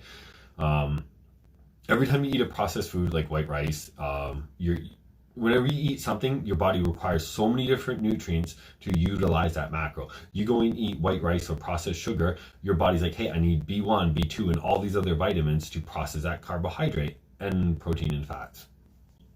So when you eat those processed foods, when they're processed, they're stripped of nutrients. Like brown rice has immensely more nutrients than white rice. So you go and eat those processed foods, your body's like, hey, I didn't get my B1 with my rice, so I'm going to have to use up your body's stores to process the carbs that I just ate. So every time you eat a processed food, even if it's not like severely unhealthy like sugar, you're still stripping your body of nutrients when it's things like oils and white rice, which people consider healthy. So even things like fat. So people have fats like cooking oils and stuff like that. And these fats, just like anything else, are stripped of their nutrients. And the same thing applies. So polyunsaturated fats, example, every single gram you eat of that requires a very specific amount of vitamin E. And normally you would eat polyunsaturated fats from like seeds, which are very rich in vitamin E. So oils are the processed form from a seed. You go and have your oil, you end up losing your vitamin E, and now you're robbing your body, causing vitamin E depletion, which is proven. So you and vitamin E is that's needed for collagen production and skin hydration. So you eating processed foods of anything, even if you think it's healthy like some avocado oil or something like that, you are stripping your body of nutrients and you're going to destroy your skin health. So avoid all the negative things in life and eat everything untouched is the best word to describe it, in a variety of diet. So having instead of eating oils, you're having seeds in the whole foods, and eat how nature intended it. People go and have a chicken breast, and it's like that's nature didn't intend for you to eat a chicken breast. It intended for you to eat the whole chicken. And what do you get with the whole chicken? You get the collagen from it, the skin. So when you're eating skinless chicken breast, so sorry, I was reading another comment. So what was I saying? The collagen that you would get from eating the whole chicken, aka skin.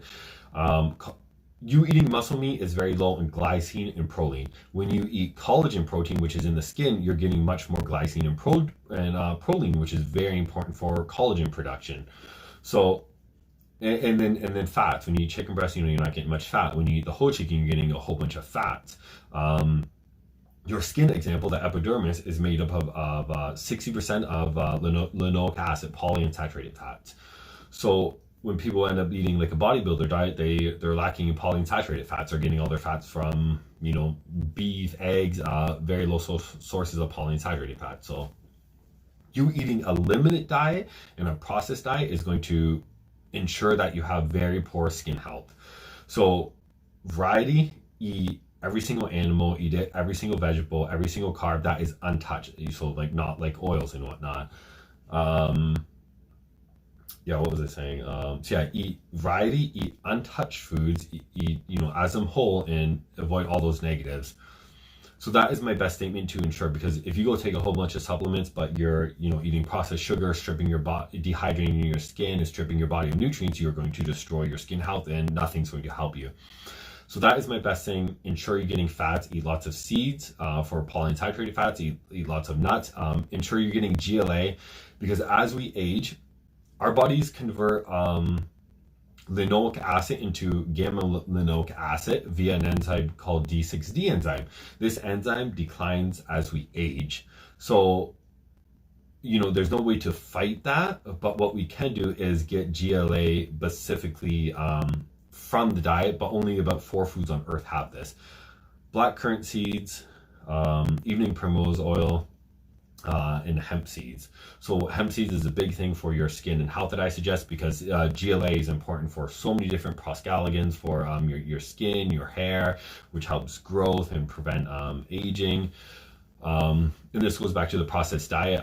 Gluten, as example, or an unhealthy diet, degrades the D6D enzyme. So you want a very healthy diet and ensure you're getting adequate fats, GLA,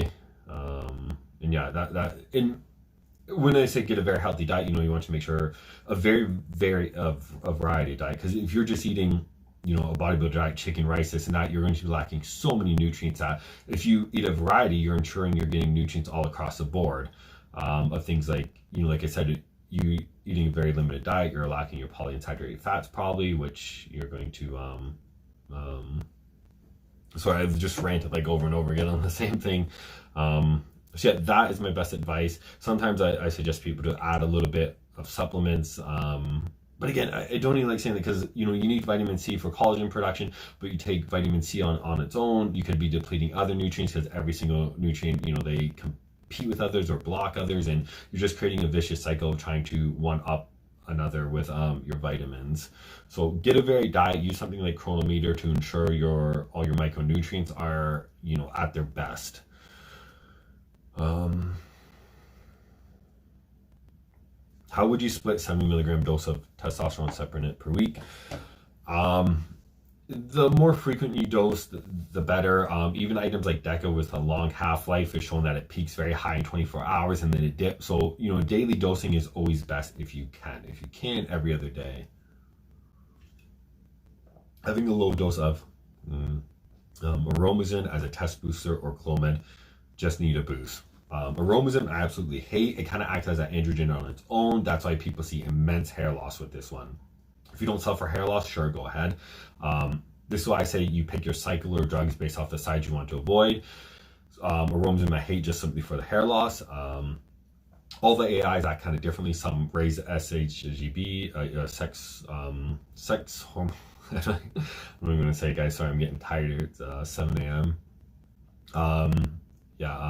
What was I saying? Yeah, some of them lower it, some of them raise it. My favorite ones for a testosterone boost is actually our Minidex.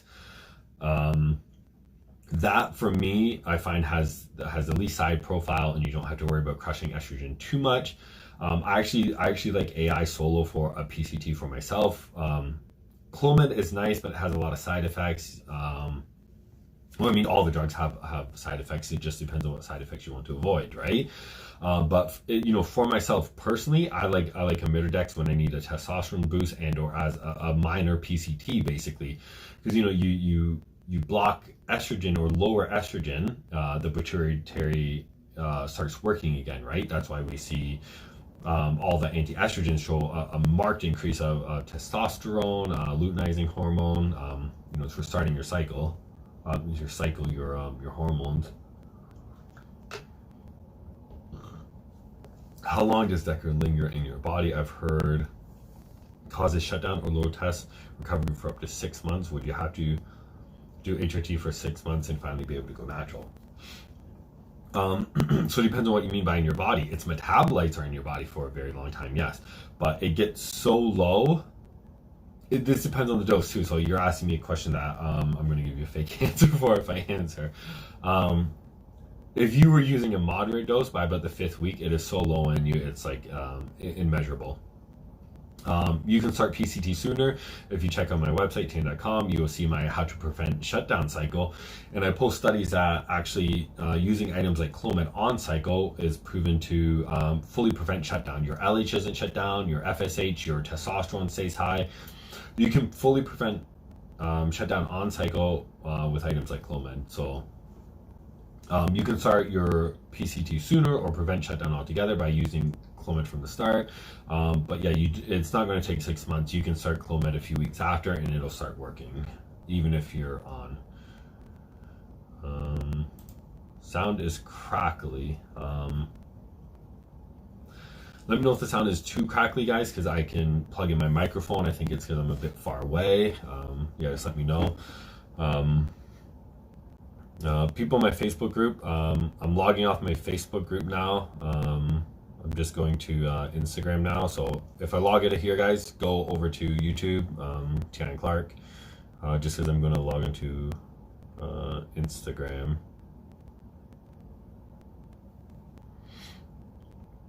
So guys, one second, I'm logging into Instagram. I didn't go into Instagram right away. I actually went to my Facebook group. To know that I'm using.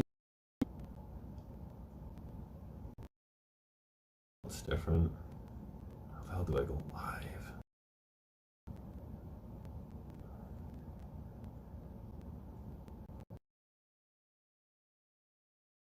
Facebook was better. Okay, let me plug in my mic, guys. Yeah, let me plug in my mic for you guys. Hold on.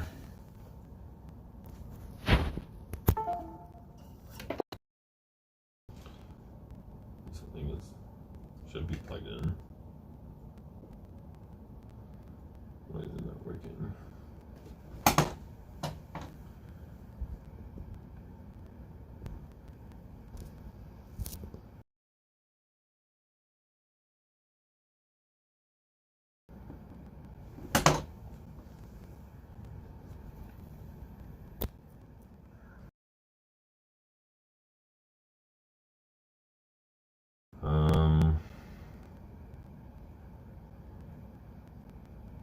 Sorry guys, I'm just figuring this out right now.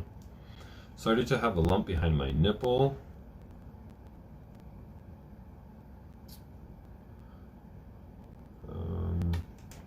I think it's my internet, guys. Hold on, let me kick myself off the Wi-Fi actually.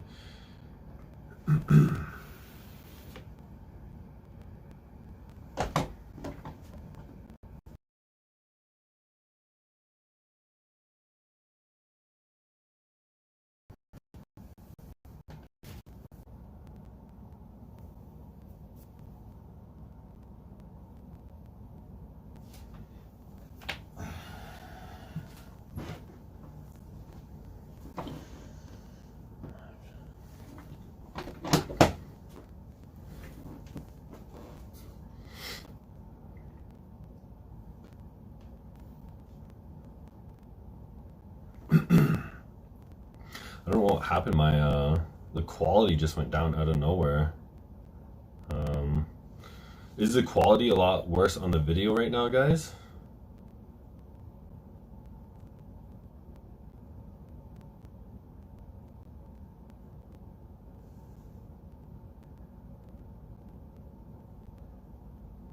Yeah, I don't. Oh, it's better now, right?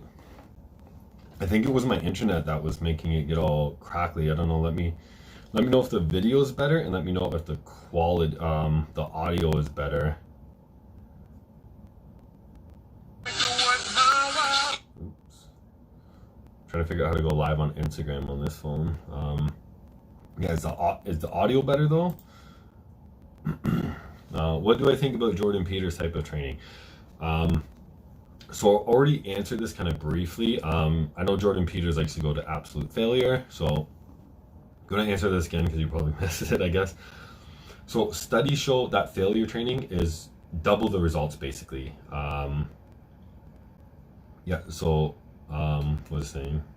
Yeah, training to failure. Sorry guys, it looks like my thing is freezing. Okay, maybe it's good now. Training to failure showed over double the results. In basically almost every study. However, this is in untrained athletes. In trained athletes, studies show that actually not going to failure saw better strength and better size. What I like to do is take real world successful people, successful bodybuilders, and I like to find the science to prove what they are doing is correct, because success leaves clues, right? If somebody got to 280 pounds lean, they were doing the right things. And if 10,000 people are doing the same thing, and 99% of them, are doing the same thing, then they must be doing something correct. This is their passion, this is their life. They would do anything to get the best muscle growth possible. And just like you and me, they've done every single training program and method out there. So the fact that 99% of bodybuilders come to the conclusion that not training to failure was they felt better recover and grew more, that is my opinion, that most need to train not to failure. And this is again me finding science to prove what they're doing is correct. Most of them don't do failure, and the science proves that trained athletes do better without going to failure. However, this doesn't mean that this is the better way, because it's very individual. Look at guys like Ronnie and Dorian who did go to failure most exercises. It's very individual, and you need to find out what works best for you. If I go to failure, I feel like I grow amazing, but after a couple weeks, my appetite's done. I can't sleep. I'm just completely done. I look flat, and I'm done. I can't do it anymore. So it ruins my growth if I go to failure. Will we see more workout videos? So I'm assuming you mean because I did a couple workout videos like last summer or so.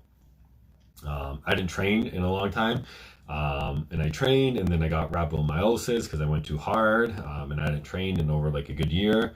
I haven't trained since then, basically. I plan to start a cycle and start working out again any week now, just since I'm doing YouTube videos and I want to do some workout stuff. So I plan to do that again very soon. I'm getting the itch very badly. I want to work out again and cycle and stuff again. So I plan to soon now. I the past couple of days, every day I've been wanting to, but I'm just kind of waiting till I get in a better groove. So I'm hoping within a couple weeks max, I plan to. Do you guys know how to go live on Instagram? I can't find the damn icon on my phone. It has a different layout, this new one. Never mind, I found it as soon as I asked. Shit, that's not the right button. Yeah, I think I answered all that. Using steroids similar to birth control in women, how come they don't get shut down? No, women absolutely do. Women take birth control. Sometimes estrogen solo, sometimes progesterone solo, sometimes it's a mixture. They absolutely do get shut down. That's how birth control works in women. They're taking estrogen and progesterone and they're shutting their hormone production down, and that's why they can't have babies. Steroids absolutely work the same way in women. They won't be having babies or severely less likely to have babies. So what else did I miss? Facebook look better. Same boat here. Okay, I'm sure you're referring to the workouts.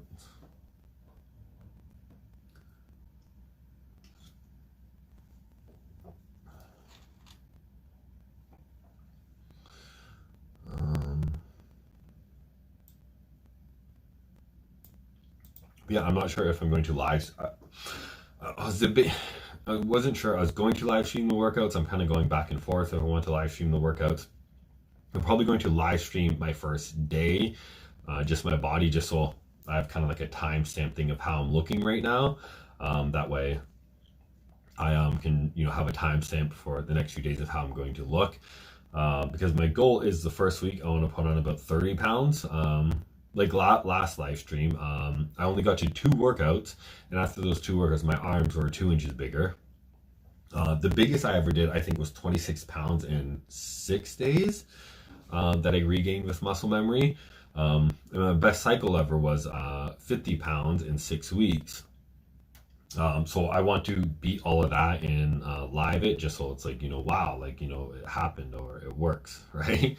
So that's the plan, and I'm really eager to get back to it. Just I need to make sure I'm mentally prepared, because it's a lot to well, I guess not for everybody. Some people have a large appetite, right? But for me, it's especially at the rate I try to gain, like I had just the mental aspect of eating, like overeating and eating so much is just it's mentally draining, like severely.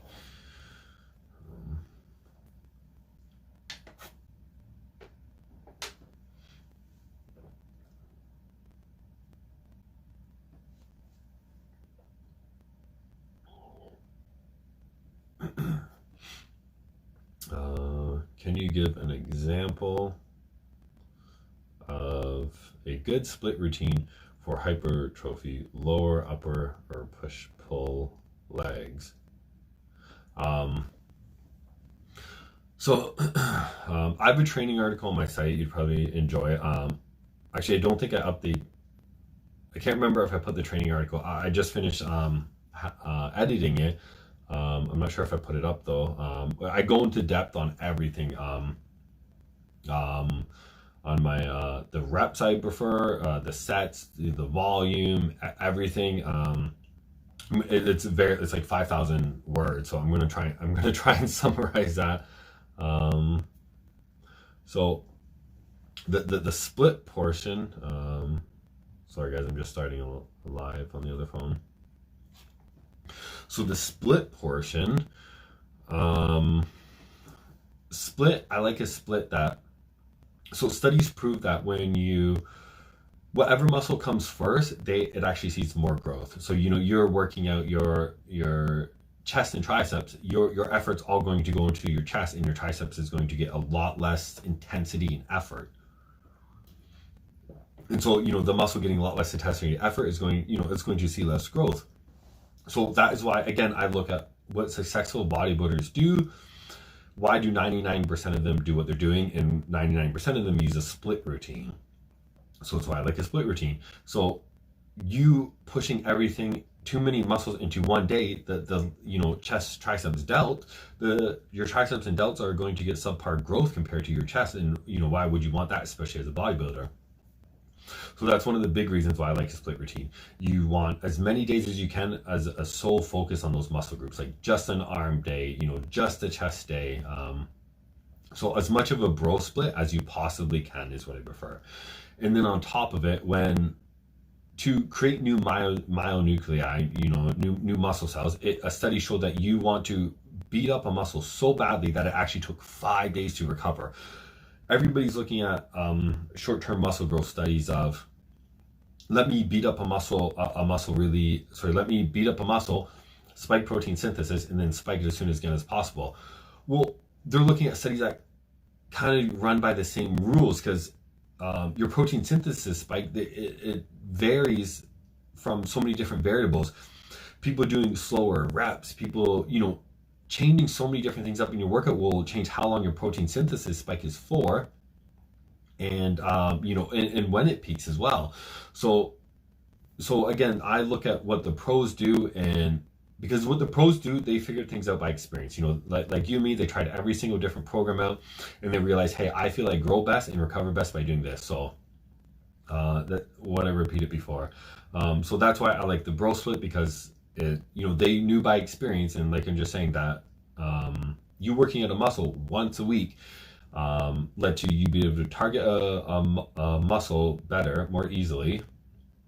Sorry guys, I'm tired here now. I'm like, my mind's getting all confuffled as I'm trying to explain this. So yeah, the bro split showed that you could focus on one muscle better, and you wouldn't die your intensity on the next muscle group. And crap, what was I saying?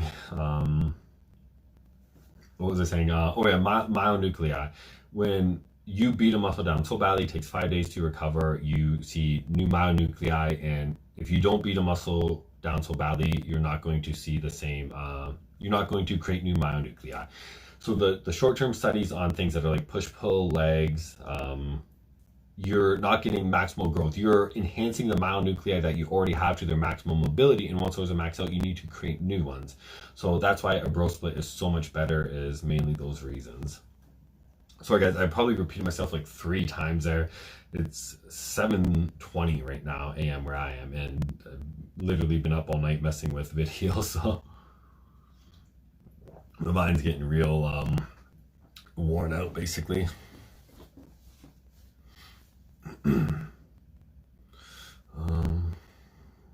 Sorry, did I miss a question? Jordan, no, I answered the Jordan Pages workout one, right? Better cue and audio and video. No, I think you got every question. How do you feel on high dose Deca? Mentally, I can't even pronounce words. How do you feel on high dose Deca mentally, physically, etc.? Talking about your high doses dose you ran. So mentally, mentally I would say not really big difference. No matter what steroid I've ran, besides high estrogen converting ones like testosterone, which kind of hits me anyways on any dose. Mentally, I never notice a difference, whether Dbol's high or low, Deca's high or low, or anything. Deca solo mentally, I love it. I'm very less emotional, very cold. I like to refer to it as like how you see in movies, how it's descriptive of like a 60s style male, where you're very stoic, right? Like let's say you have a girlfriend or family members, something like that, and people are kind of ragging on you about something. You don't, it doesn't bother you. Like somebody can say something to you and just shrug it off your shoulders, like whatever. Like you're very less emotional. It's a very nice feeling. It's you're very stoic and cold in a good way. Physically, that's where things get interesting. So high doses of steroids are proven better, more muscle growth to a degree. The more you use it, it's not linear, right? So high doses are proven better to a certain point. Sorry, hold on. But not fully, right? So the more you use, you're not going to get like double the muscle growth. But so more is better to a degree. But that doesn't necessarily mean it's better for everybody. So there is bodybuilders out there who will run, 5 grams, 7 grams and absolutely get no sides. Their liver, their kidneys, everything is just spot on and perfect. And then for the average person, the majority, the higher dose they run shit just goes to hell. So physically, and this is for me personally, the higher dose I go, physically, everything just goes to shit. Like my digestion, I feel fatigued. I just, I cannot function properly to get in the optimal food and workouts and sleep to grow adequately.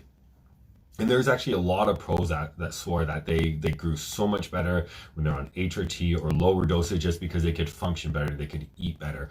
So that's a very individual thing. And me personally, the higher doses I go, I cannot get in, optimal food to grow.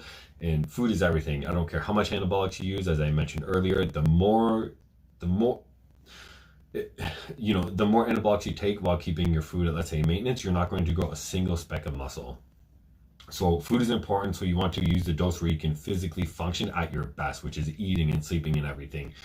And that is what will get you as far as, you can go with your body working optimally so that you can eat optimally and train.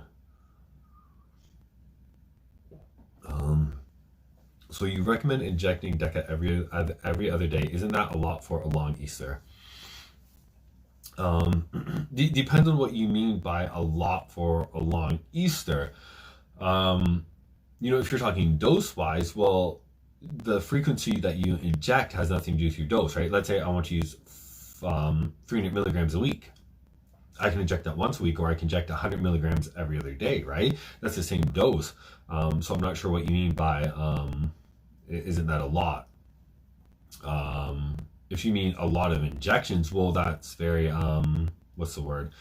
That's very, not individual. I can't think of the goddamn word. It's subjective. To me, let's say I don't care about injecting every day. Injecting my delts, injecting this del, injecting that tricep, injecting that tricep. Let's say that's fine for me. Let's say you hate injecting, so to you, that's a lot of injecting. Versus you may just want to inject once a week into your glute. So that's very subjective, right? On what is a lot of injecting. I personally hate injecting, so to me, every day is not even a lot to me. Depends on what you do. Sub-Q is absolutely fine to inject. So the last time I started a cycle, where I actually attempted to do one, even though I quit, I got like 2 weeks into the cycle before I just didn't want to work out anymore or whatever. I did that fully sub-Q.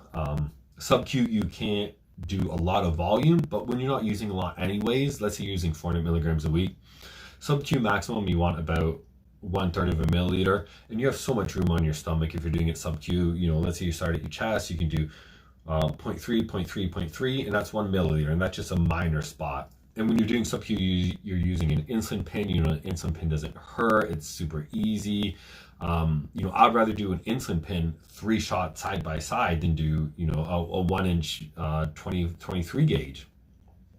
So, let's say you're doing a milliliter every other day. Like 1, 2, 3, that's easy peasy, simple, done. It doesn't hurt, over and done with. So, yeah, about that being a lot, that's very subjective.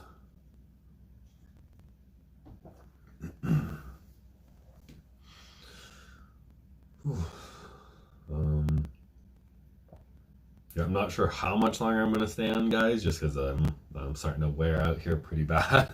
But I'm going to stay up for a little bit longer if there's any more questions. People watching on Facebook right now. I'm also live streaming on YouTube. I'm probably going to do a lot more of the live streams on YouTube, just an FYI. What was I saying? Yeah, I'm probably going to start doing a lot more live streams on YouTube, but I want everybody, just because a lot of people don't know I'm doing YouTube, so I'm just letting you know that to check for my YouTube live streams more often. But I'll keep streaming to Instagram and Facebook for the next little bit, just so everybody sees, oh, hey, I'm mostly using YouTube now, just so everybody gets the notifications. Binge eating, had problems with it, counted calories for years in meal plans, and now I'm tired of it. Got around probably 7% body fat twice, but now when I try dieting, I'm so fed up with it. So that's a tricky question because you want to maybe know, maybe don't know. You need to ask yourself, why are you binge eating? So binge eating for a lot of people, I usually find there's two different things. One, their food doesn't taste good, so they're like, oh my god, I want to have some ice cream, some sugar, some whatever afterwards. Or two, they're not eating enough, and when you don't eat enough, you finish a meal. Oh, I ate this nice clean meal, whatever, my chicken and broccoli, rice, and then they go, oh shit, I'm really hungry, because normally they'd eat a whole pizza or something like that, and they ate it till they were full. So you need to figure out what your issue is. If you're not eating enough, simply eat more. Eat more of the healthy foods. Healthy foods that are not going to cause fat gain. Like I always quote the polyunsaturated fat studies. They put people in a huge surplus of polyunsaturated fats or saturated fats. The polyunsaturated fats cause almost entirely muscle growth, and the saturated fats cause almost entirely fat gain. So you can eat more of the right specific foods, and it'll go towards muscle growth. Same with the protein studies, which was repeated 3 times. They made people overeat 900 calories a day of protein, and they actually saw more fat loss in the group that ate 900 calories less. So if you're not feeling full, you need to eat more of the foods that aren't going to cause fat gain. Eat a pound of freaking chicken a meal or whatever. So eat more, but eat more of foods that won't cause fat gain. And then if it's an issue of you not enjoying your food and then you binge because you're like I said, you want ice cream, you want sugar, make your foods taste good. So like when I eat out, it's simply because I'm being a lazy piece of, whatever. What I tell people, normally people think, oh no, I can't use seasonings or sauces because I'm cutting or whatever, and or they just don't know how to cook. I tell people, go buy every single herb, spice, whatever, and try a whole bunch of different things out. Like me, if I'm not being lazy, I absolutely love, and I every single time 100% would prefer to eat a healthy meal and cook that home. Example, chicken, whether it's chicken breast without skin, chicken breast with skin, or chicken, legs, whatever. I absolutely love jerk sauce. And here's the thing, every sauce tastes different. There's like a million different jerk sauces. They all taste different. Buy them all, try them all out. So yeah, like example meal for me for almost any type of chicken is heavy coating of the jerk sauce, some cayenne pepper flakes, lots of paprika. Literally try out every spice and every sauce and just coat the shit out of every single thing you eat, and it'll taste amazing. A lot of people like to overdose on high sugar sauces like ketchups or barbecue sauce, and to me those taste like shit. I'd much rather a much nicer more vegetable based seasoning and sauce. So yeah, if you know what your issue is, let me know, and I'll maybe help answer what specific thing. Calves, high or low reps. So calves for me, again, check out my website, tan.com. I have my training article up there. I think I put it up now. My training article, I go over everything I think is the best way to train, and this I answer is feeling the muscle. Proven in studies, you feeling a muscle led to double the growth. Everybody that has a weak body part, I don't think it's frequency, I don't think it's reps, I don't think it's this, I don't think it's that, I think it's feeling. And it's something I noticed on myself. I used to have such a horrible chest. People used to say, hey, you should actually, you should train your chest. It's like, yeah, I do train my chest. I did what everybody else did, lots of benching, heavy benching, whatever, and my chest never grew. Then I tried a pre-exhaust method with flies, flies and more isolation. It went super, super slow, and I felt it every single way of the motion. And I just focused a shit ton of flies, and my chest just exploded. And I finally learned how to feel it. And then I could do bench, and when I did bench, I could actually feel it. So same things with calves. What I notice is people load up the weight on the seated or the standing machine, and they just do like, that little bit of motion, and they're not really feeling the muscle. They're kind of using the weight of, they're using the bounce of them going up and down to swing the weight up, and that little momentum of, they're not really utilizing the calf muscle. It's like their knees or joints are cranking it up. What I tell everybody to do, and this is what I know, so my calves, I haven't worked out in years basically, and when I did, it'd be like for a week, and then 6 months I'd do nothing, and legs I'd especially skip.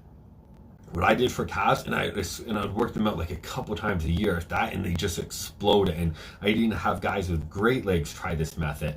Go to your stairs, no weight at all, one leg at a time, and go all the way down and all the way up, and lean forward a little bit, and bend your knee just a little bit slightly, and go slow the whole time till you can't do anymore, and then go fast. This way, without weights, people notice they can't do as many reps because they're actually getting the full range of motion. And when they're getting the full range of motion, like, hey, shit, I can't do 400 pounds on a calf raise. And you realize your calves are probably weak and you weren't utilizing the whole time. So a full range of motion on stairs, not on a machine, because when you load that weight, you're not going to get as good a stretch because the weight's bearing you down. No body weight, one leg at a time, and do that. And I think you'll notice your calves explode very quickly.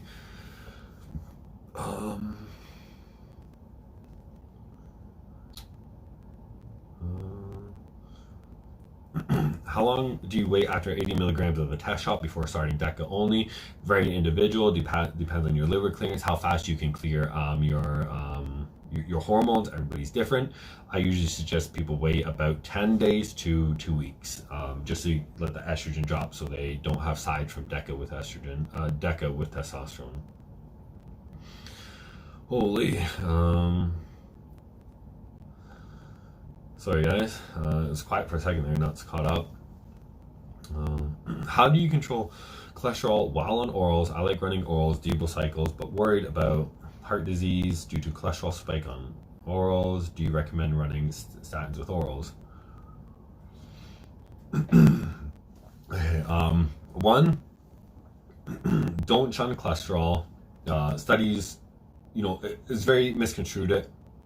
People looked at studies on cholesterol, and they see cholesterol's high, so cholesterol high must be causing heart disease. Absolutely no. Cholesterol makes makes up every single cell of your body, basically. When cholesterol is high in your arteries, it's there because it's there to repair your arteries. Cholesterol is there to deal with the inflammation. You're having inflammation from you eating bad or whatever you're doing. Cholesterol goes there to heal it. The issue, especially with the Western diet and steroids, is that the Western diet is full of calcium and low in K2. We fortified everything with calcium. We eat a whole bunch of dairy. And then with the Western diet, we don't eat a lot of K2. When we would normally eat meat is high. The meat would be from cows that ate grass.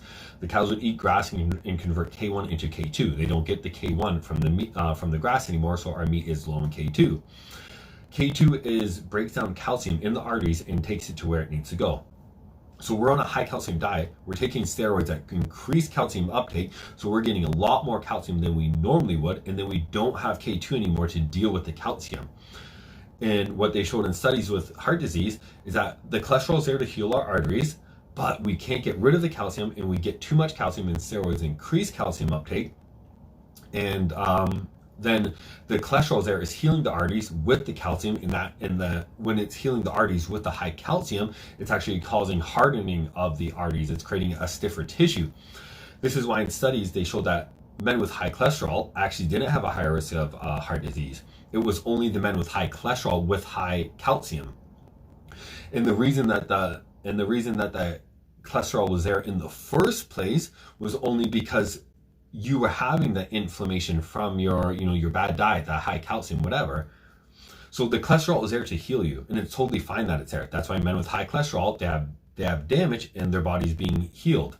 It's just when you have high calcium there is that when things start to be screwed up and steroids increase your calcium. So your cholesterol being high is not an issue. You're taking K2, you're controlling it.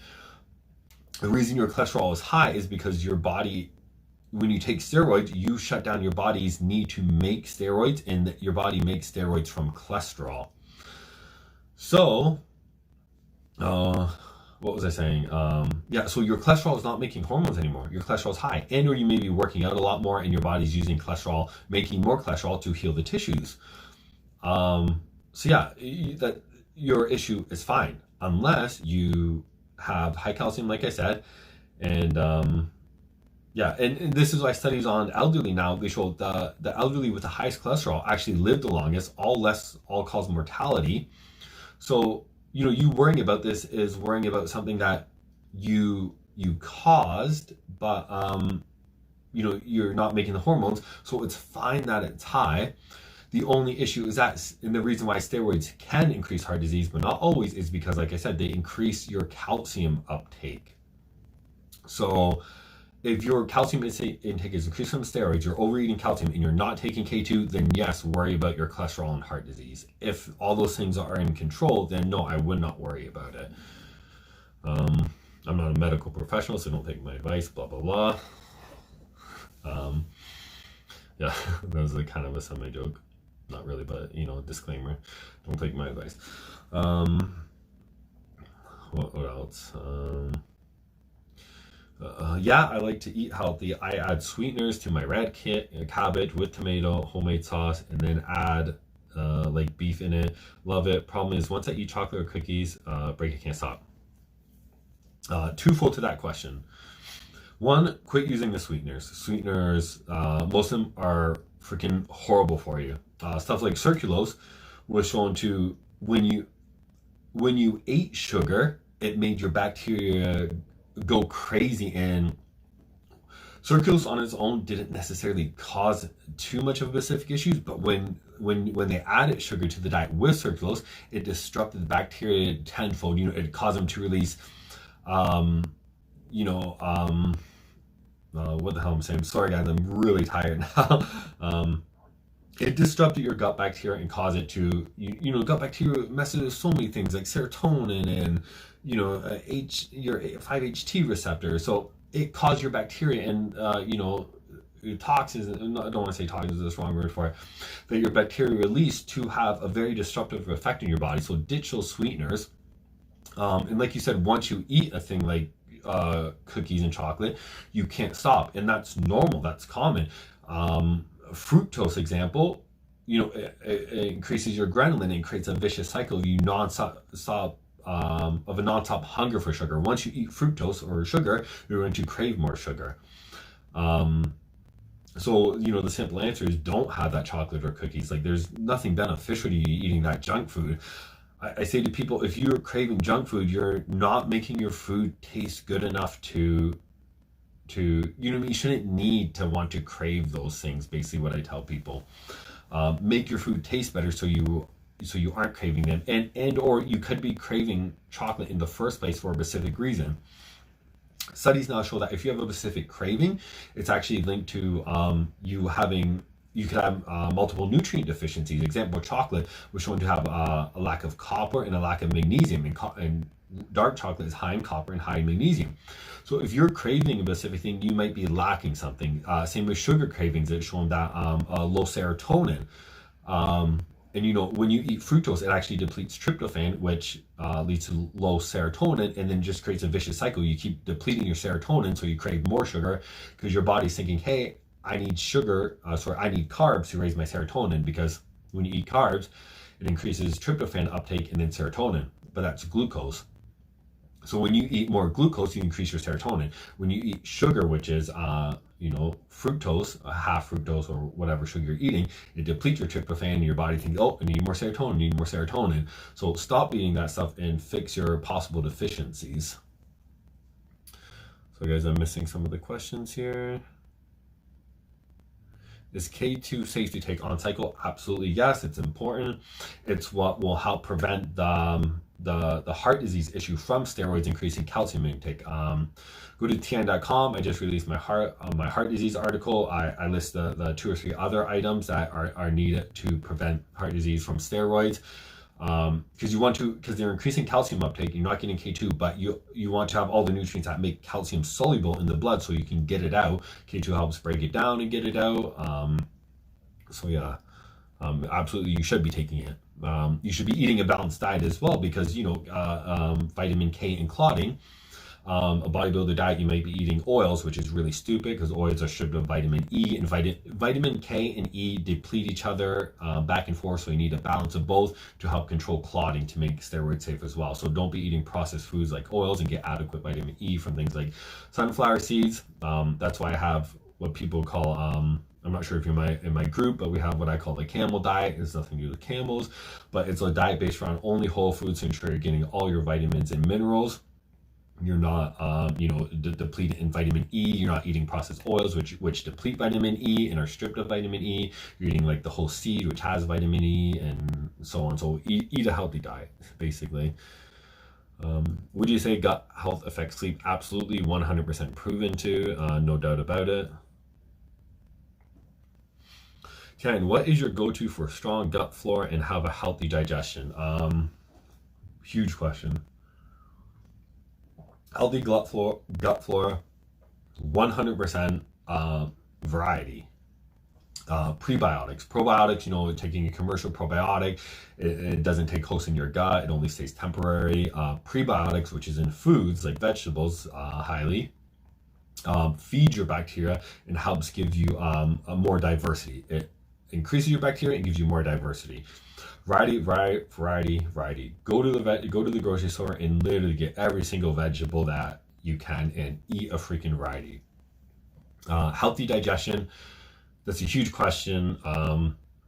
If you have digestive issues, like that is a plethora. Is it from histamine intolerance, silicate sensitivity, fiber due to disrupted gut bacteria? Is it from SIBO, from a weak valvic valve?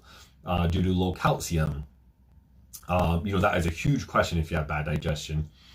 It could be caused by a million different things, and it's too broad of a question to ask for me to answer it. In like one simple thing, basically.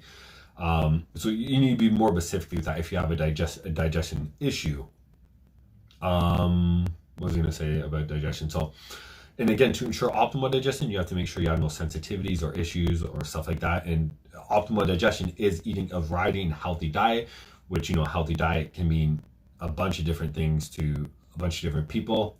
Go to my website and check out my healthy diet food list. Or if you're in my bodybuilding group, you'll see there. A healthy diet ensures healthy digestion. You need potassium for adequate gastric acid, so food doesn't sit in your stomach and you get slow digestion, and then bacteria will overgrow. You need it for proper intestinal contraction. You need adequate sodium and chloride for adequate gastric acid. You need all the B vitamins for utilization of protein, carbs, and fat. So an actual healthy diet. It was such a huge question to answer. Derek, go to bed. Circadian rhythm is ruined. Absolutely, it's almost 8 a.m. Absolutely. All oils are bad, even pure olive oil. Absolutely. As I explained, nature did not make olive oil. Nature made olives. Just like white rice. We go and take white rice, we lose all the nutrients, or sorry, not all, 90% of the nutrients. And we're left eating a food that our body has to steal nutrients from our body to utilize it. Same goes for olive oil, same goes for all the oil. There's no reason you need to have olive oil. Absolutely none. You can have olives. Like, there's no reason we should be eating any sort of processed food. When should someone consider using insulin? Can anyone benefit from it? Or only if you are a freak and need to move to a certain weight class? Everybody will benefit from insulin. Different insulin have different benefits. Lantus doubles your IGF-1. Lantus increases appetite. Some insulins lower appetite, as already said. Lantus is my favorite insulin. Everybody will benefit. It is the gatekeeper to muscle growth. Insulin on its own it increases protein synthesis. Some people say it doesn't because they looked at studies where people weren't eating. When you eat and take insulin, it makes you anabolic. So absolutely, insulin is one of my favorite anabolics. Thanks for answering. Don't eat the cookies. Yes, indeed. The long and you don't eat them, the less interesting they are. What's your opinion on blood type diet? Blood type diet, I believe I came across a study that showed that there was some merit to it. The issue with things like this, there's not a lot of merit to there's not a lot of studies to prove there's merit to this thing or that thing. I remember I looked up specifically a couple things through the blood type diet. I can't remember what it was. This was years ago. And I remember I myself could not find merit to certain things that were claimed. And, I even found studies that show, let's say it said this, it said something, and I found studies to prove that no, this was actually untrue and the opposite happened. So, it doesn't seem that, there's much merit to there. Would blood work be needed to certain issues with the gut? Bloating is an issue for me at the moment. Yes and no. 99 times out of 100, because digestive issues is one of the biggest things I deal with. I find that what was I saying? Blood work isn't going to show what we need. Let's say electrolytes, for example. How I mentioned potassium is needed for proper intestinal contraction, but low potassium is actually linked to constipation, blow, stomach distension, whatever. I've been to the hospital when I was sick. There's 2 different times. I was eating an immense amount of potassium, like 10 grams a day. My potassium was low in my blood. Then I've been to the hospital where I was eating like no potassium and my potassium was high. Your blood electrolytes only really alter if, you're like dying, you have kidney disease. The 4 main electrolytes in the blood, your body keeps in a very specific amount to keep your heart functioning normally.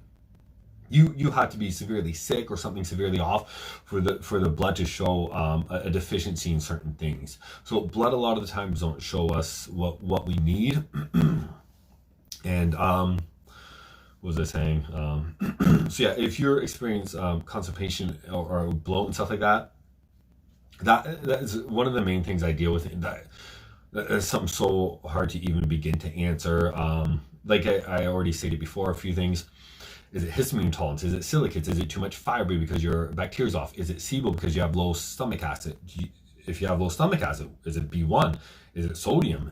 Is it potassium needed? Is it a million different things needed for your gastric acid to not be bloated and constipated? So your question I cannot answer.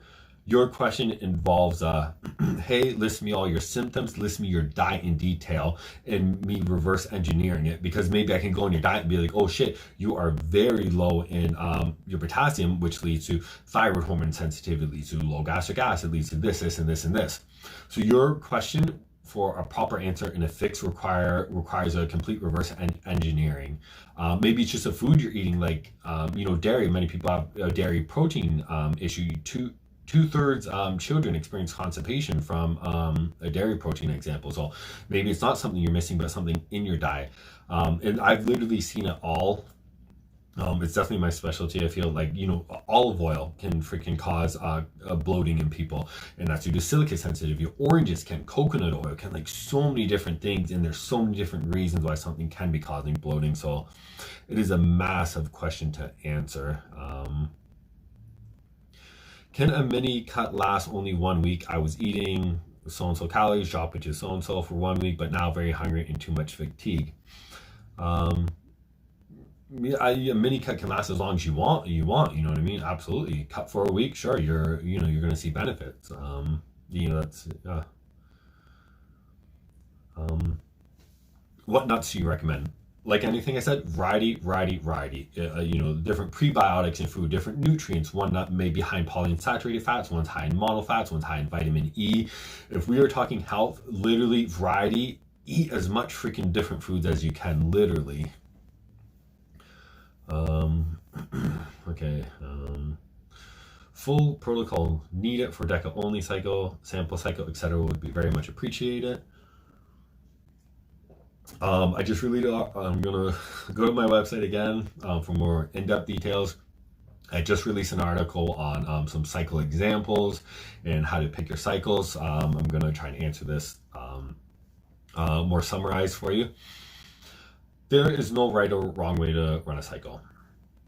You take steroids, you're gonna shut down a plethora of hormones, and you're not gonna replace them all. We want at least a cycle that will our main functions of, our androgenic needs, our estrogenic needs. That's why I like Deca, and it's completely devoid of almost every single cosmetic side. The way to run it, there is no proper way to run it. You pick your drug you want to run and you run it, and I like a base like Deca or Dbol for avoiding most sides. Dosage wise, completely individual. There is no wrong or no right dosage. When I pick a dosage, I say don't run too low dose, because you're putting your body at risk and shutting yourself down. You want to get a good benefit from it, right? Like, why would you run a dose to see very little gains, like 200 milligrams? You see piss poor gains and you're harming your body. Like that makes no sense to me. Minimum dose, 400 milligrams. Absolute maximum dose, 3,000 milligrams. I'm not suggesting 3,000 milligrams. I'm just saying that is the absolute dosage I would suggest anyone to run, and that is based off the estimation of where our androgen receptors max out. So yeah, you pick your dose based on what you are comfortable with. More you use, the more gains you will see, but it's not linear. Maybe I'll use the whiteboard for this one.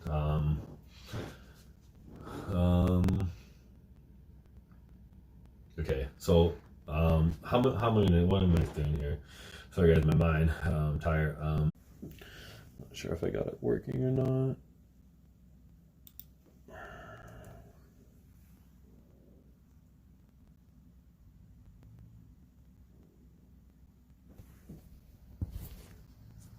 Okay, yeah, back in action, I think.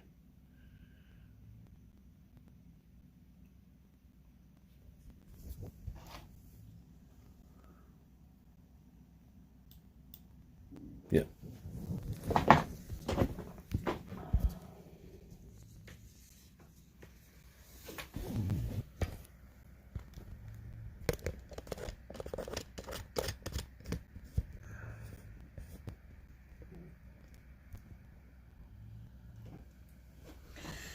Let's see how that is. How long before bed stop eating to not disturb sleep? That's a very individual thing. Many people don't ever consider that, actually. Absolutely, eating before bed can hugely impact sleep. More so fats. That's why the health kick became about eating fats in the morning, because fats are very stimulating, especially to the mind. The main thing is not to eat fats before bed, and I'm all for fats. I love a lot of fats, but fats before bed is the main thing to avoid. And then as for to avoid deep sleep, very individual. Again, we're not talking bodybuilding, but we're talking health. I like a good 4 hours, and the meal should be, as long as the meal's light, it's a lot better. Because your cortisol dips as the day goes on, and when the cortisol dips, your gastric acid and your utilization of protein, carbs, and fats dip, so you're not able to, what was I saying? To break down those foods, utilize those foods so they stay in the gut longer, and it creates health issues that way.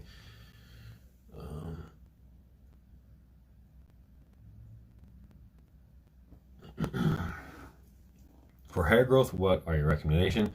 Go to tiang.com. Read my website. On the front page is my hair loss article. Read on the front page. Yeah, go there. That for the in-depth info.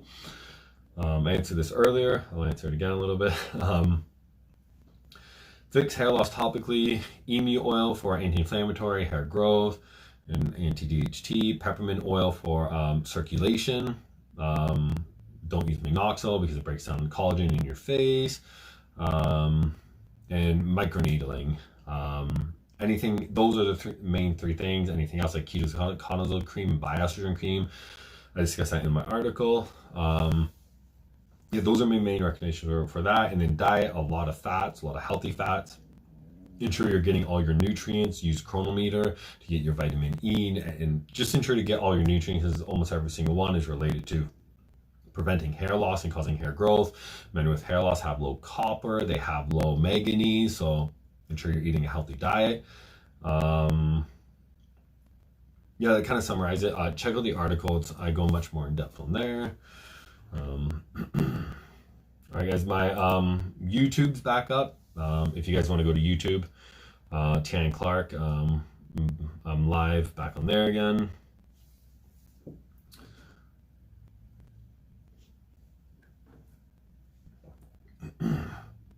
So guys, just gonna check something for 1 second.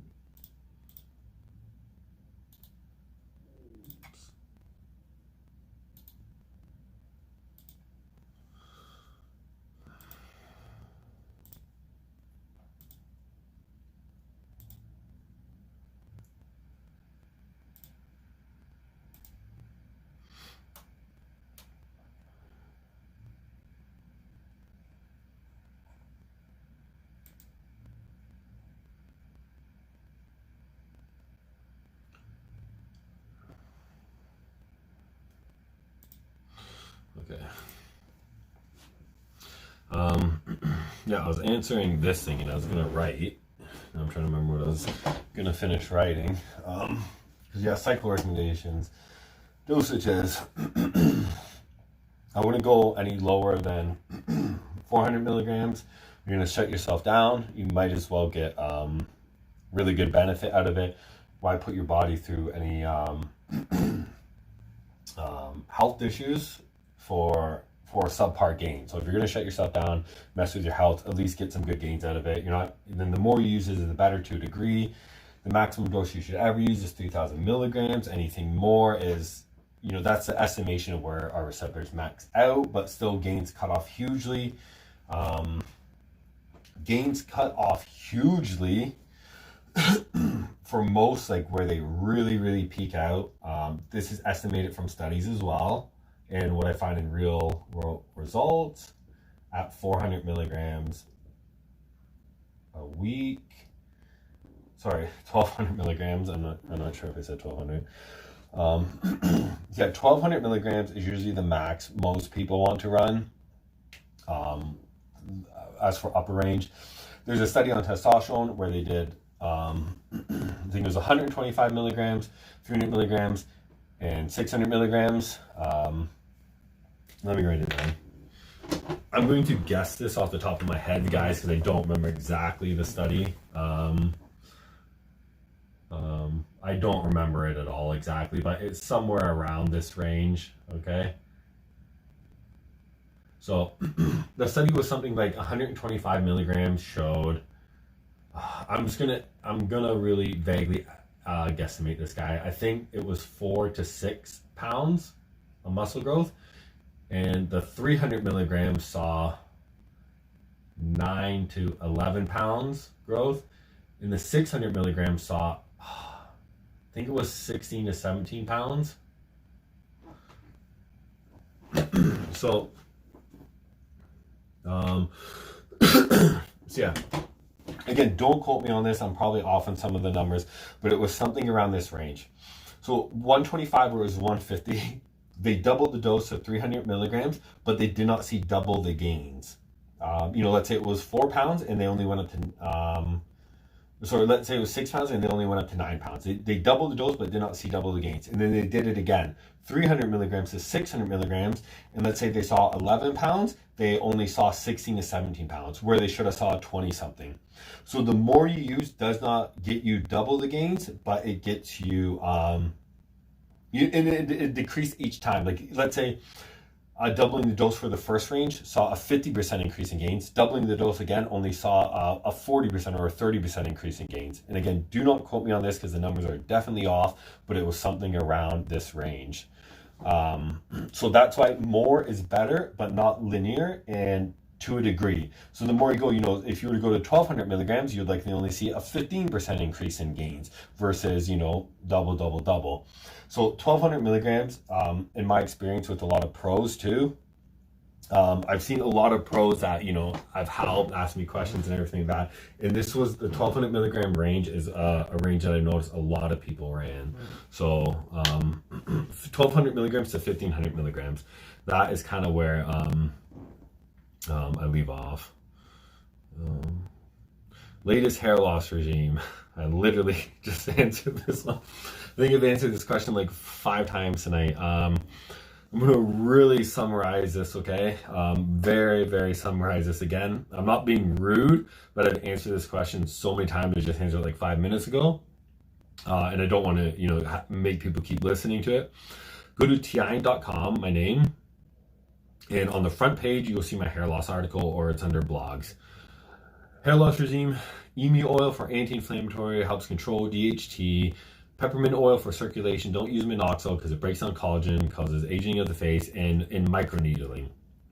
These are the main 3 things that go with different mechanisms.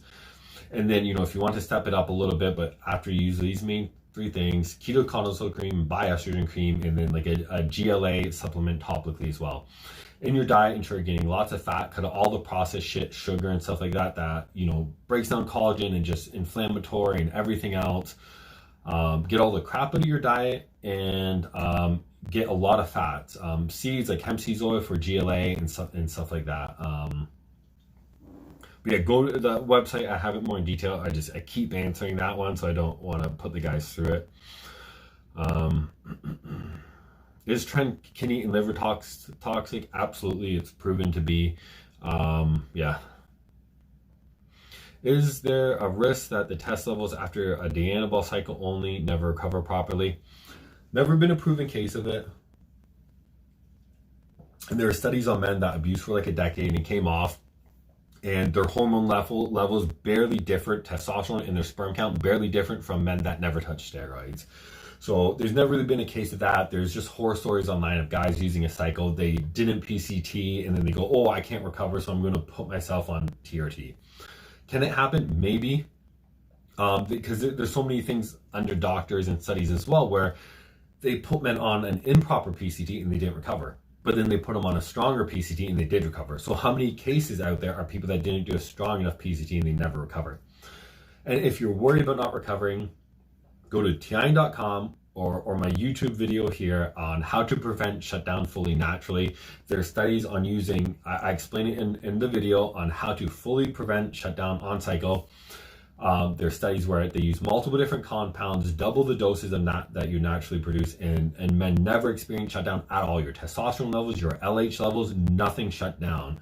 So you can fully prevent shutdown on cycle. So when you come off, you are not shut down, you never experience shutdown, and you will stay natural, your levels. What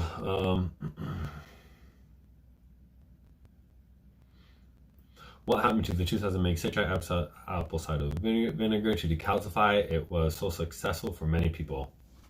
So if you go to my article, I list all that stuff there. I think it's in that article because I didn't edit that article, but you'll see a lot in there. So when I'm answering that question, and I've answered it a few times tonight, I'm focusing on the topical, like in a growth attack and getting the nutrients your bodies need. And I've had success with this, with even a lesser approach, because I notice a lot of people they're not that they're very lazy, but they don't want to do a million different things. So, I tried smaller and smaller approaches and they worked. And so when somebody gets really bad is usually when I hit it very hard.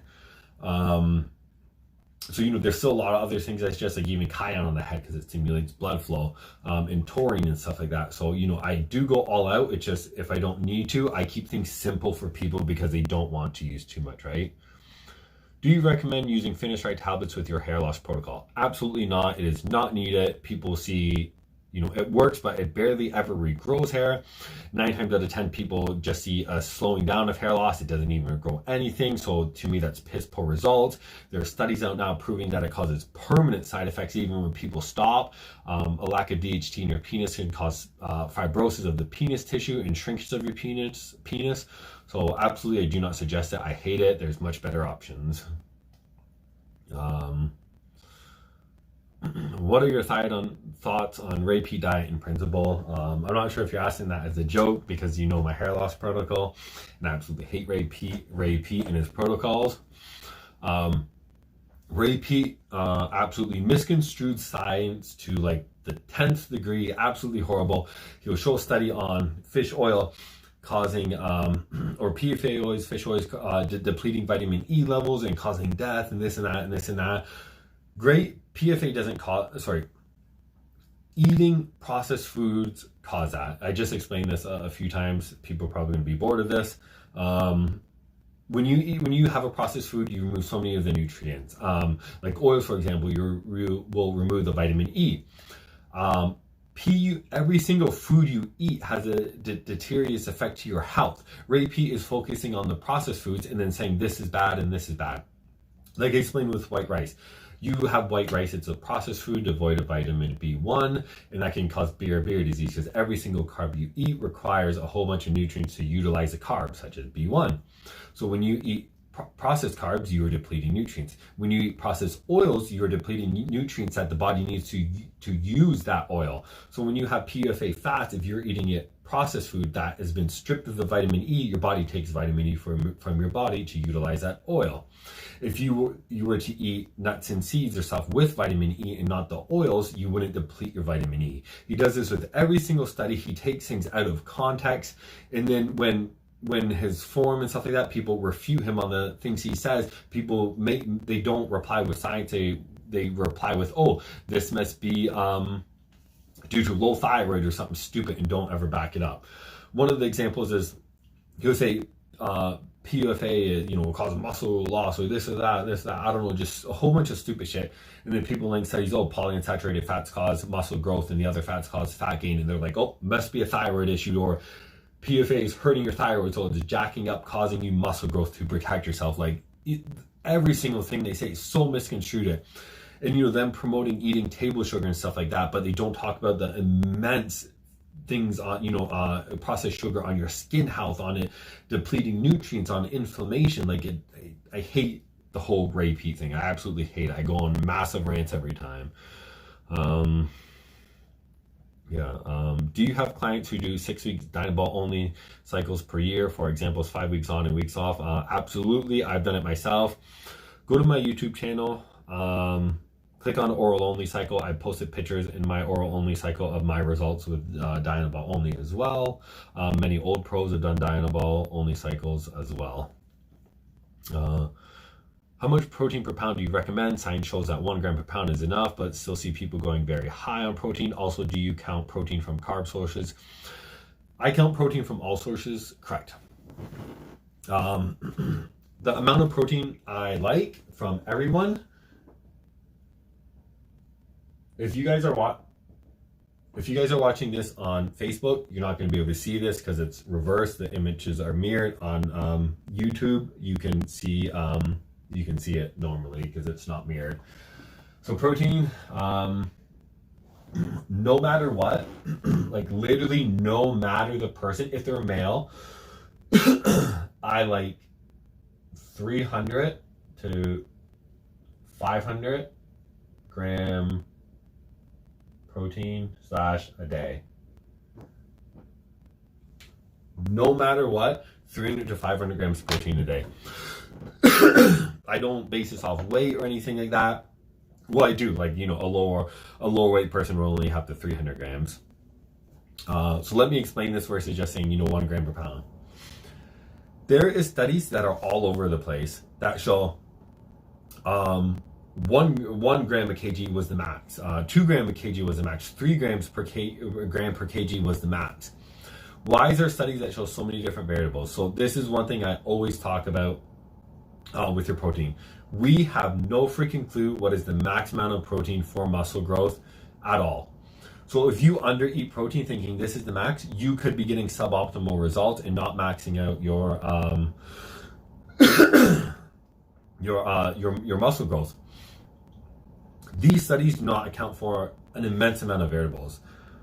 Let's say somebody is let's say one study, they made the participants do 10 sets per week per muscle group to no failure. Then another study did 20 sets with failure. How do we know that doing more sets won't require more protein because of more damage, and higher intensity wouldn't require more protein because of more damage as well? So the fact these studies did not equate for volume, they did not equate for frequency, they did not equate for intensity, they did not equate for carb amounts. What if one of the groups ate less carbs and their glycogen wasn't maxed out, so they had to utilize more protein to restore glycogen? What if you know what I mean? There is an immense amount of variables, so we have no freaking idea where our max protein lies.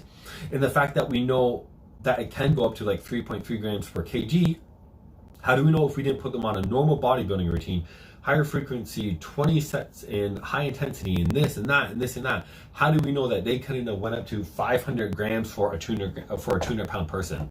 Literally, we don't know. So if you undereat protein, you are possibly shortchanging yourself for results. So no matter what, 300 to 500 grams, 500 grams on a bit bigger person, maybe even a little bit more when they're like pro size. And This is why I always look at successful bodybuilders for my results, and I put the science, or I look for the faulty science on why would they be incorrect.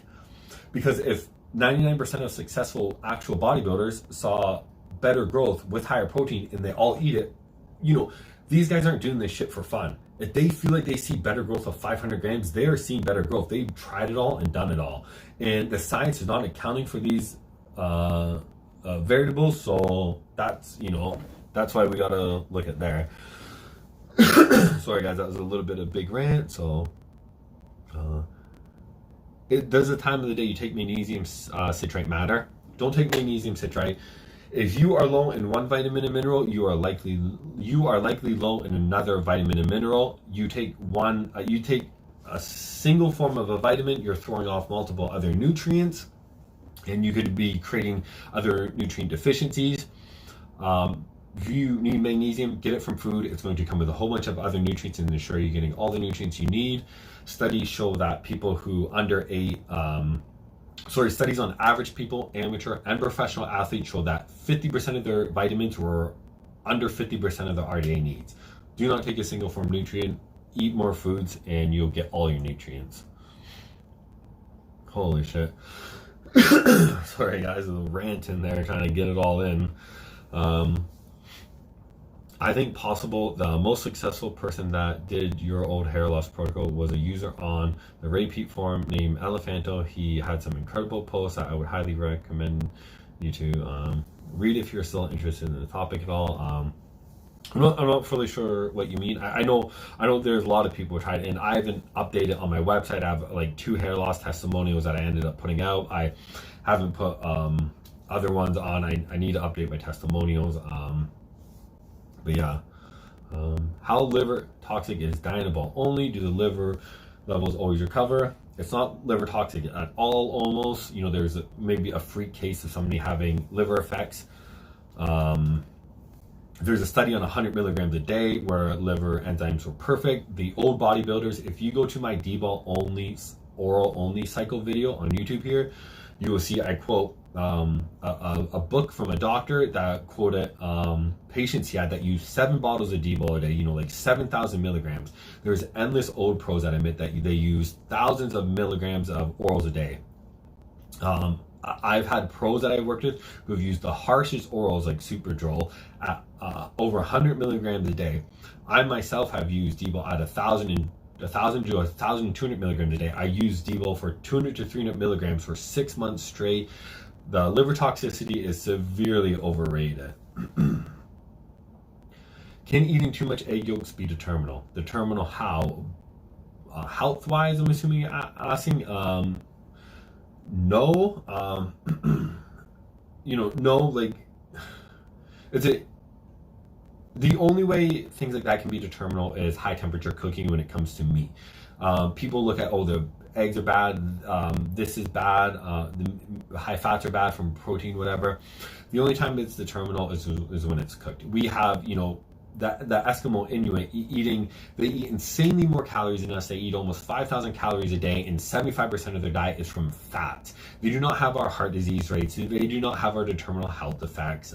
So no, it's what you're asking is like a play. The studies are using, they're like playing on the inconsistencies in the variables. So no. Do you consider oatmeal a good carb source?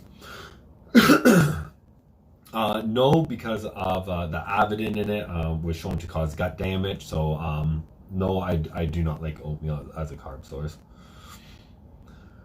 Whew. Sorry guys, your questions like came out of nowhere, and I'm like a whole bunch at once. So I'm trying to get them all. I think I got all of them. But yeah. So let me get another drink, guys. Sorry. You guys are active tonight and killing me.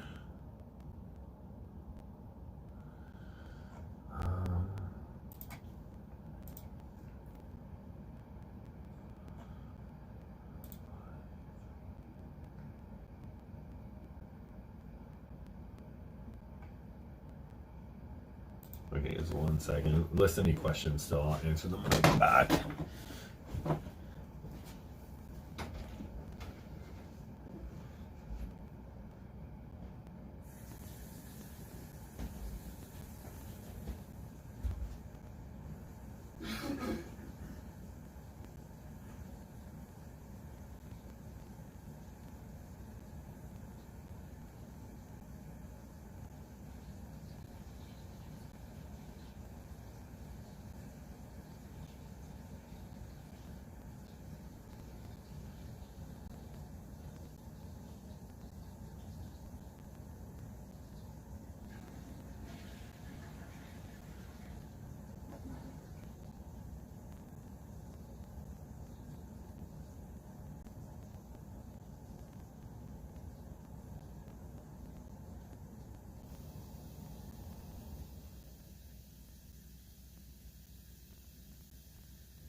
natural ways to significantly lower DHT, like equivalent to finasteride, dutasteride. Also, will this be determinable using diet to lower it rather than synthetic drugs?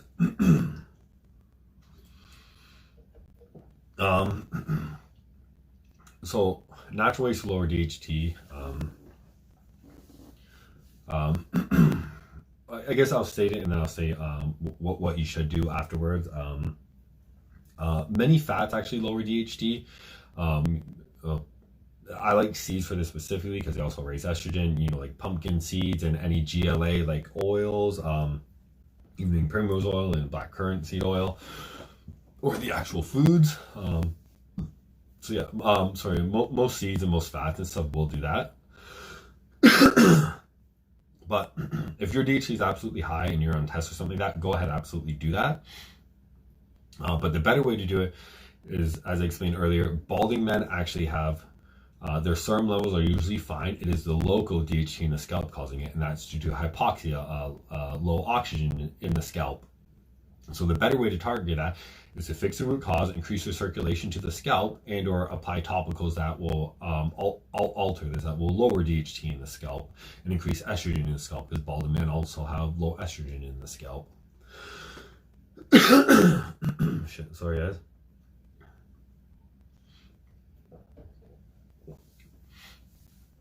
I'm getting worn out, but like I feel like I'm on a roll right now.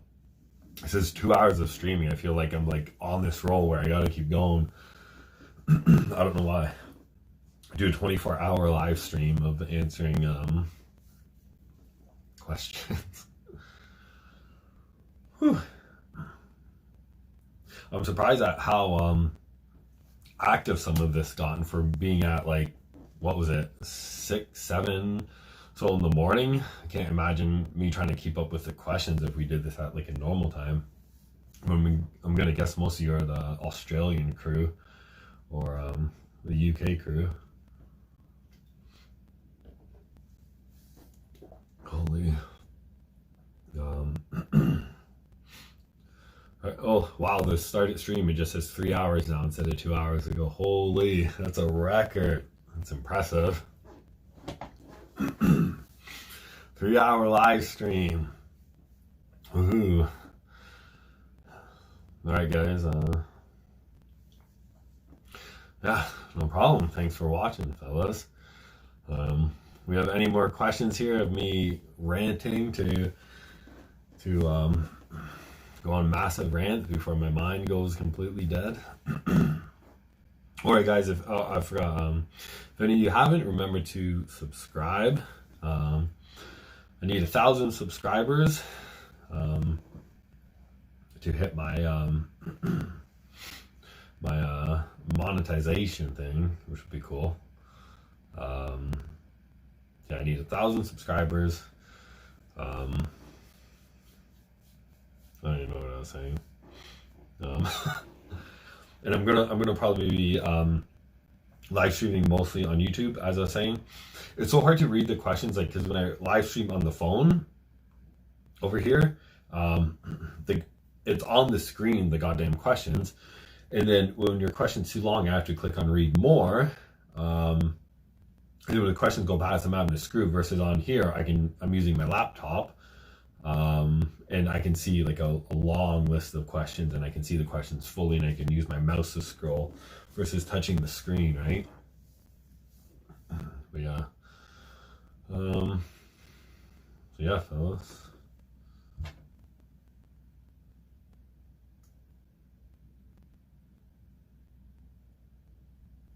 I'm gonna test something out, guys.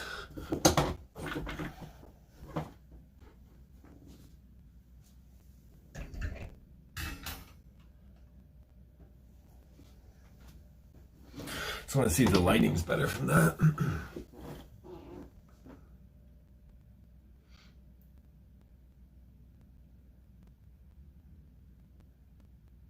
Yeah, I actually think it is better. See if the lighting's better with this too.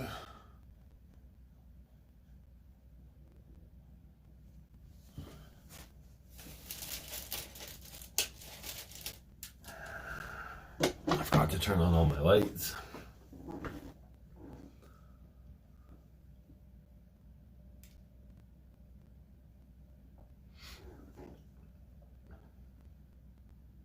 I think it made the lighting better.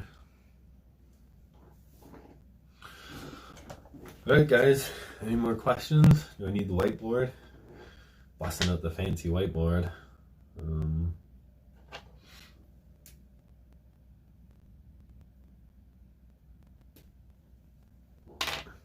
wanted to use my whiteboard today, and then I should have used it on the earlier questions.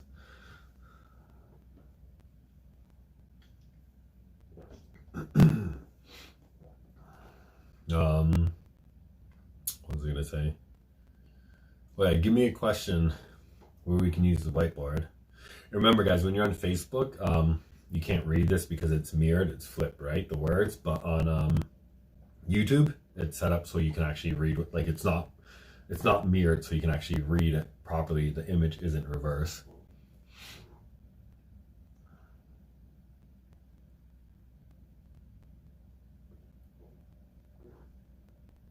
Also, I want to start trying to do live streams like near daily. I just need to pick a good time, find a good time that, I guess I could do, even try and do 2 live streams. I know like probably half my following base is Australian for some reason, and the other half is, Western normal times. So, need to, what am I doing?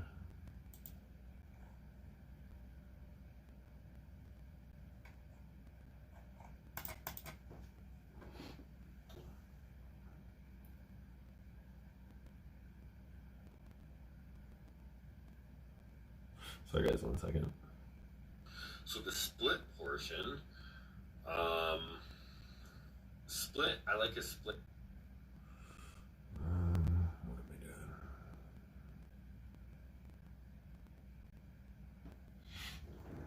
doing? Hold on, let me wait for this to load. Somebody asked a question. They shut my thing down for a second.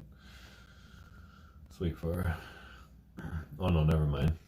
YouTube as well. So, is it okay to inject Deca sub-Q? Absolutely.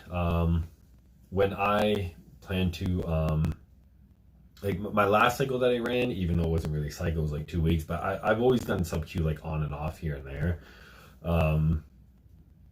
Absolutely is okay. Like if I ever run a cycle again, which I probably will, obviously, I'm only going to be doing it sub-Q. Like I can't bother using a goddamn big needle and like, it's just like why, you know what I mean? After you've injected for so long, you know what I mean? It's just like, what are you doing? Like, I don't want to fucking put this shit in my body anymore. You know what I mean? So yeah, absolutely can use, what was I saying? Absolutely, you can use sub-Q. Just keep it to 0.3 of a milliliter each shot, and work your way around. There's lots of room in your stomach, especially if you're not doing a high dose, you can easily do it. Sub-Q. What's your HGH fat loss protocol? All right, let me bust up the whiteboard for this one. Right, dosages and whatnot. Let's see, are you gonna be able to see it here? Yeah, I think so. All right. So give me a second, guys.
So,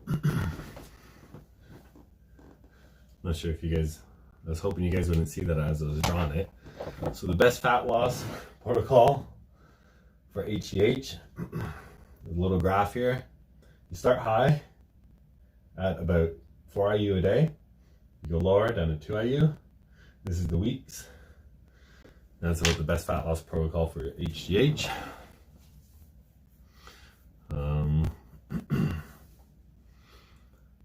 In a serious answer, I don't like HGH even for fat loss. Only if somebody insists on using it, then I'll say, okay, go ahead, use HGH for fat loss.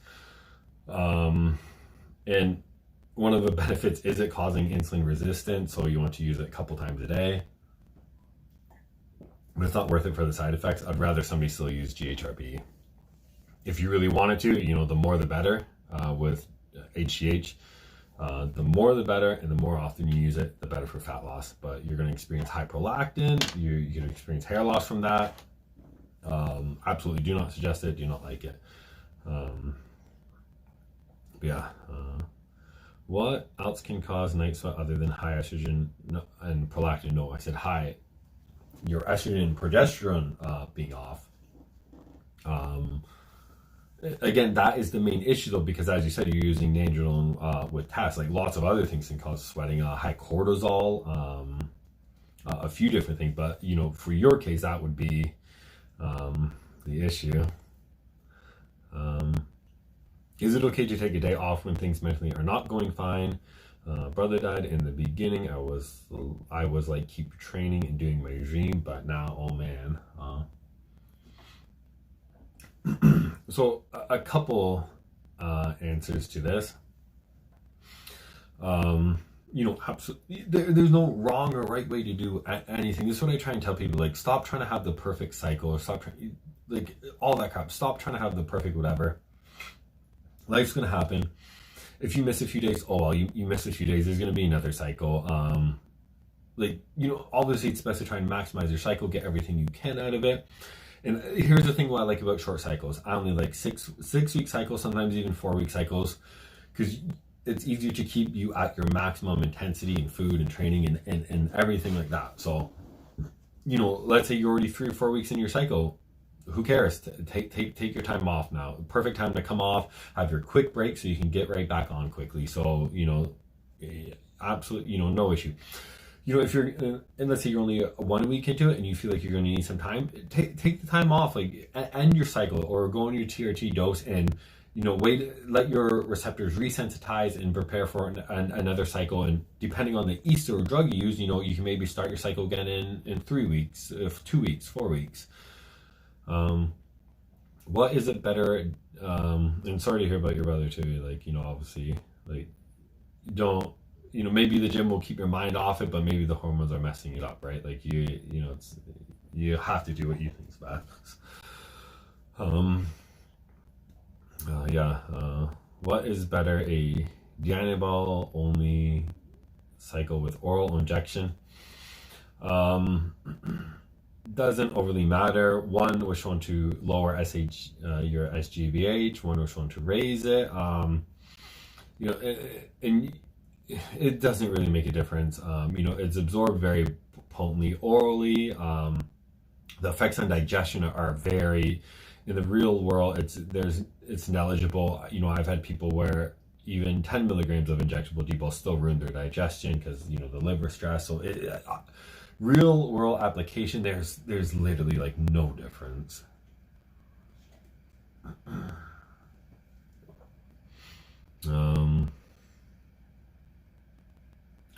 Yeah, I think that's everything for there. Don't forget to follow the GH protocol. Start at 2 IU, then you go to 4 IU, and then you go to 8 IU, and that's your graph for how to run GH properly. Well, more PEDs equal more mass regained after a long break due to lockdown. So I'm going in relation to here. As I said, there was a study that showed the more you use, the better. When they doubled the dose, let's say they had, 6 pounds, they doubled the dose and they got 9 pounds. So 9 pounds is better than 6 pounds, but it was not double. And they went from 300 milligrams to 600 milligrams, and they, let's say, saw 11 pounds muscle gain, and they only went to 16 or 17. They did not gain 20 something. The more you use, the better, but it's not linear. So yes, use more to gain more, but it's not going to be linear. So this is what I say, use what you're comfortable with between 400 milligrams to 3,000 milligrams. Don't use 3,000 milligrams. Use 400 milligrams to 1,200 milligrams for most people is what I suggest. Take on ethyl oil. I like that it makes the drugs thinner, easier to flow if you're filtering, and you can create higher solutions. But I never got along well with it. It gave me very nasty lumps, so yeah, I personally don't like it. I like to use as least solvents as possible. I just like using BA and keeping my dosages lower per milliliter. So yeah. So I got my bloods done and it all looks reasonably good, but my B12 is high. Doc wants me to have more blood tests done to find the cause when I'm wondering if it's good to run a Dbol only cycle. I'm not a doctor, don't listen to my advice. I'm not giving you advice. If it was me, yeah, I would absolutely run it. Your B12 off. Usually something very minor, I want to say. Possibly a methylation issue. What was I saying? Possibly homocysteine. High B. One, I would say, have you taken any multivitamin or supplements like that?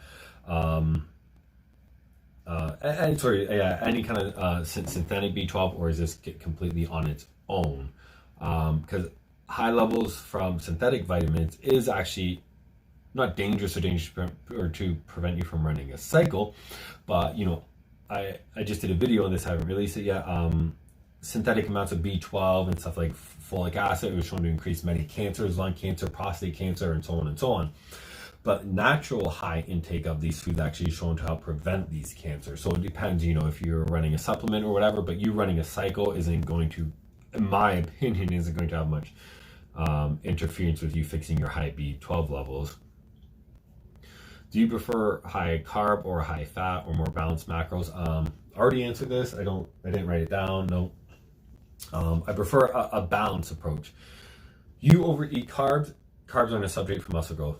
Carbs function is to maximally restore your glycogen. Once it's restored, your body can fully focus on growing. Those are things, yeah.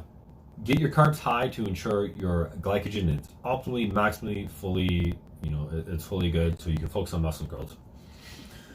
And then what I like is, a balanced approach. High protein, high carb, but not super high carb. And what was I saying? And fats, moderate. So most people, they consider moderate fats like 50, 60, 70 grams. No, I consider moderate 70 to 120 for like a smaller size guy. And then a medium, larger size guy can be anywhere from 120 to 200 grams. People base their fat intake off a study that showed if you ate too low, your performance was hindrance, but they did not base it off the fact that if you ate, they did not base it off like, okay, but would muscle growth be optimal at this amount? They did not check that. And fat is a substrate for muscle growth. Muscle is 7% fat, so I like fats to be a lot higher than most people. In real world results, we see pros that were actually in their off seasons growing, not where they are now, but while they were growing insane amounts of fat. So I believe in fat should be good. Besides getting in potassium from food, let's say when food is limited in a cut, favorite supplement to get enough potassium? I did a video on this too. I'm gonna release it maybe tonight. I don't know. That's impossible. I did diets and I've shown people just agree with mine. I can make you one meal right now of 300, a couple hundred calories and basically get all your RDA. Yeah, I can make you a meal and get 6,000 milligrams of potassium with a couple hundred calories. So that's impossible. And you supplementing one single form of nutrient, you're going to deplete others, throw others off, and you're going to be, if you're deficient in one mineral, you're deficient in 20 others. So don't look at it that way. Your diet's bad if you can't get enough potassium, you can't get enough of the other nutrients, and your diet is off. Okay, a cup of spinach cooked is 900 milligrams of potassium, and it's like, what is it, 80 calories? Let's look it up right now because I don't remember.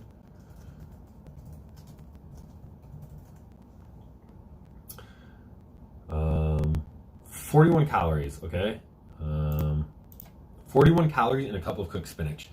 Go eat 5 cups of cooked spinach. You have 5,000 milligrams of potassium, and you have 220 calories or whatever it is.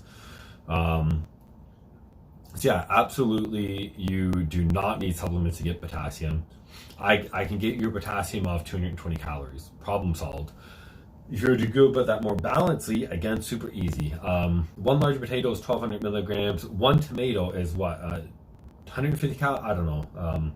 One tomato is 350 milligrams of potassium. You are choosing your foods wrong, and you are deficient in so many other minerals, and you need to fix your diet because you focusing on potassium because I preached it, said it was good for this, insulin secretion, this, and this.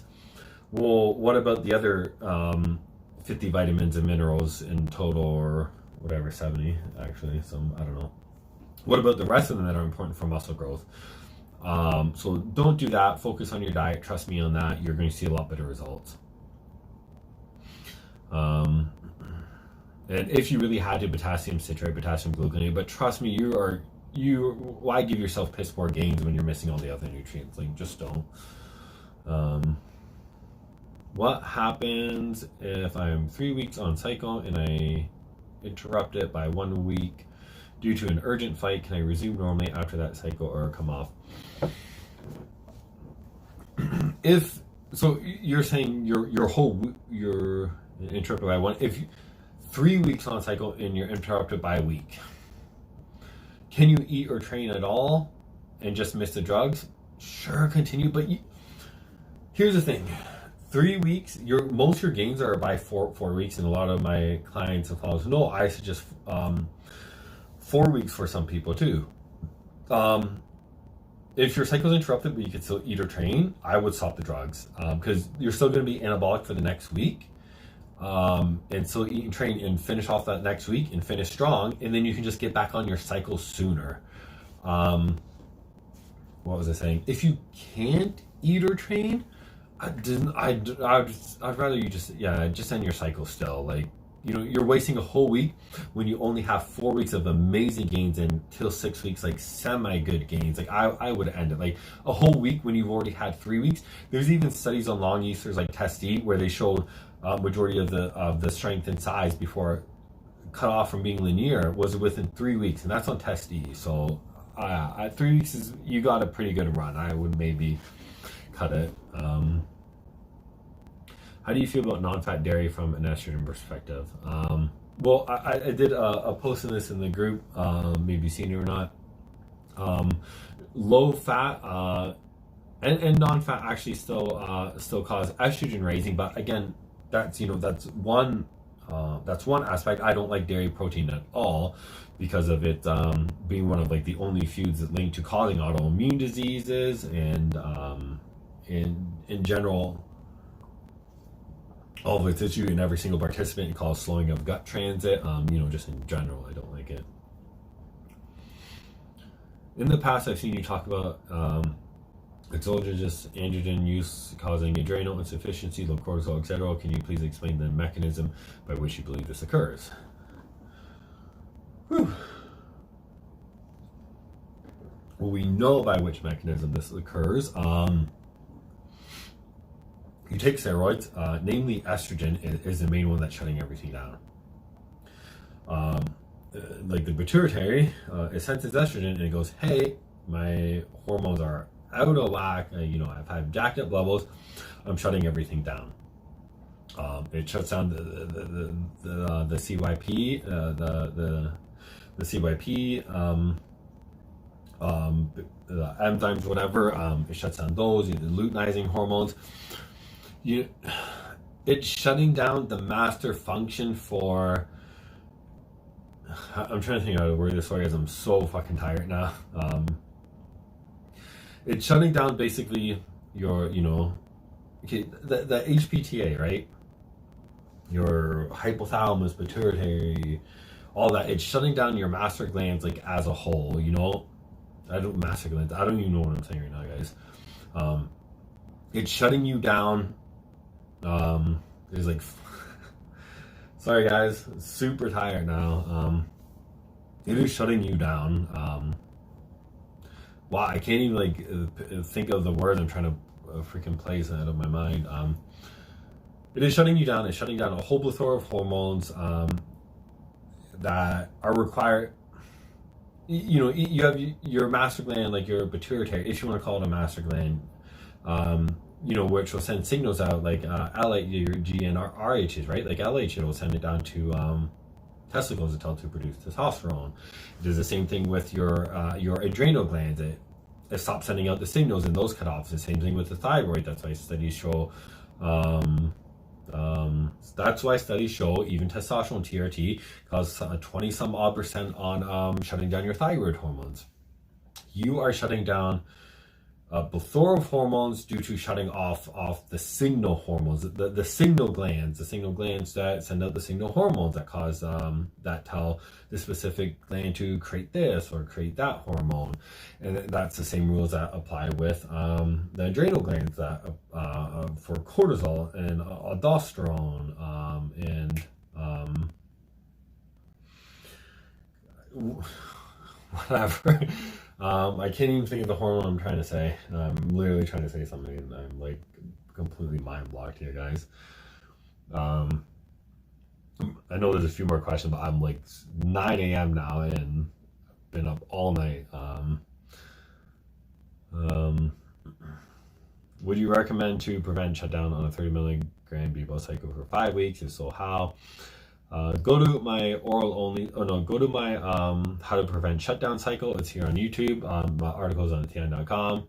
Go there and follow what I said in there. If it was me, I would start Clomid. I would start at 100 milligrams for like 3 days, just so it's up and in me quicker, and then I'd start my cycle, and then I'd continue Clomid at 25 milligrams throughout the cycle. That's for 30 milligrams, yeah. Monounsaturated fat versus polyunsaturated fat. Variety for health, you need every fat, you want to get everything. Never shun a specific nutrient, never shun a specific thing like that, you know what I mean? Get every fat. But for bodybuilding specifically, we lack polyunsaturated fats. We eat chicken, broccoli, and all that crap, and our polyunsaturated fats is so low when we eat this way. So you need to add seeds and stuff like that to get your polyunsaturated fats. Well, from seeds, because seeds have a whole bunch of nutrients. You get polyunsaturated fats from other foods too. But yeah. All right, guys, I'm like done here. Just curious if you ever change your stance on coffee. Caffeine. Coffee is great. Coffee is proven to, the more you drink, the longer you live in one study. But my real world results with coffee, I find most everybody does worse on it, and the second they get off it, they feel immensely better. It causes hair thinning, even when they're eating a lot of carbs. I just find people do immensely better off of it. Just overall perspective. Yeah, all right, guys. I should probably shut this down. I'm literally just, my mind is done now. I'm gone. Yeah. All right, guys. Thanks for watching. Don't forget to subscribe. I'm probably going to be doing a lot more often on YouTube versus Facebook here on my lives. Yeah. I already said thanks, but I say thanks again. I'm literally repeating myself over and over again. All right, guys. Yeah. Thanks for watching. Check out for more. Subscribe so you get the notification. Website, TN.com, and then Facebook, Tian Clark, and my Facebook page, Tian the Talking Camel. Check them out, read my articles for people who are new, whatever. Yeah. Awesome, yeah. Thank you too. Have a good day, guys. I will need to sleep. And I need to figure out how to shut off my stream since last time I couldn't figure out how to shut it off. Yeah, alright, I'm mumbling to myself now, guys. Let me ask a question. Alright, guys, take care.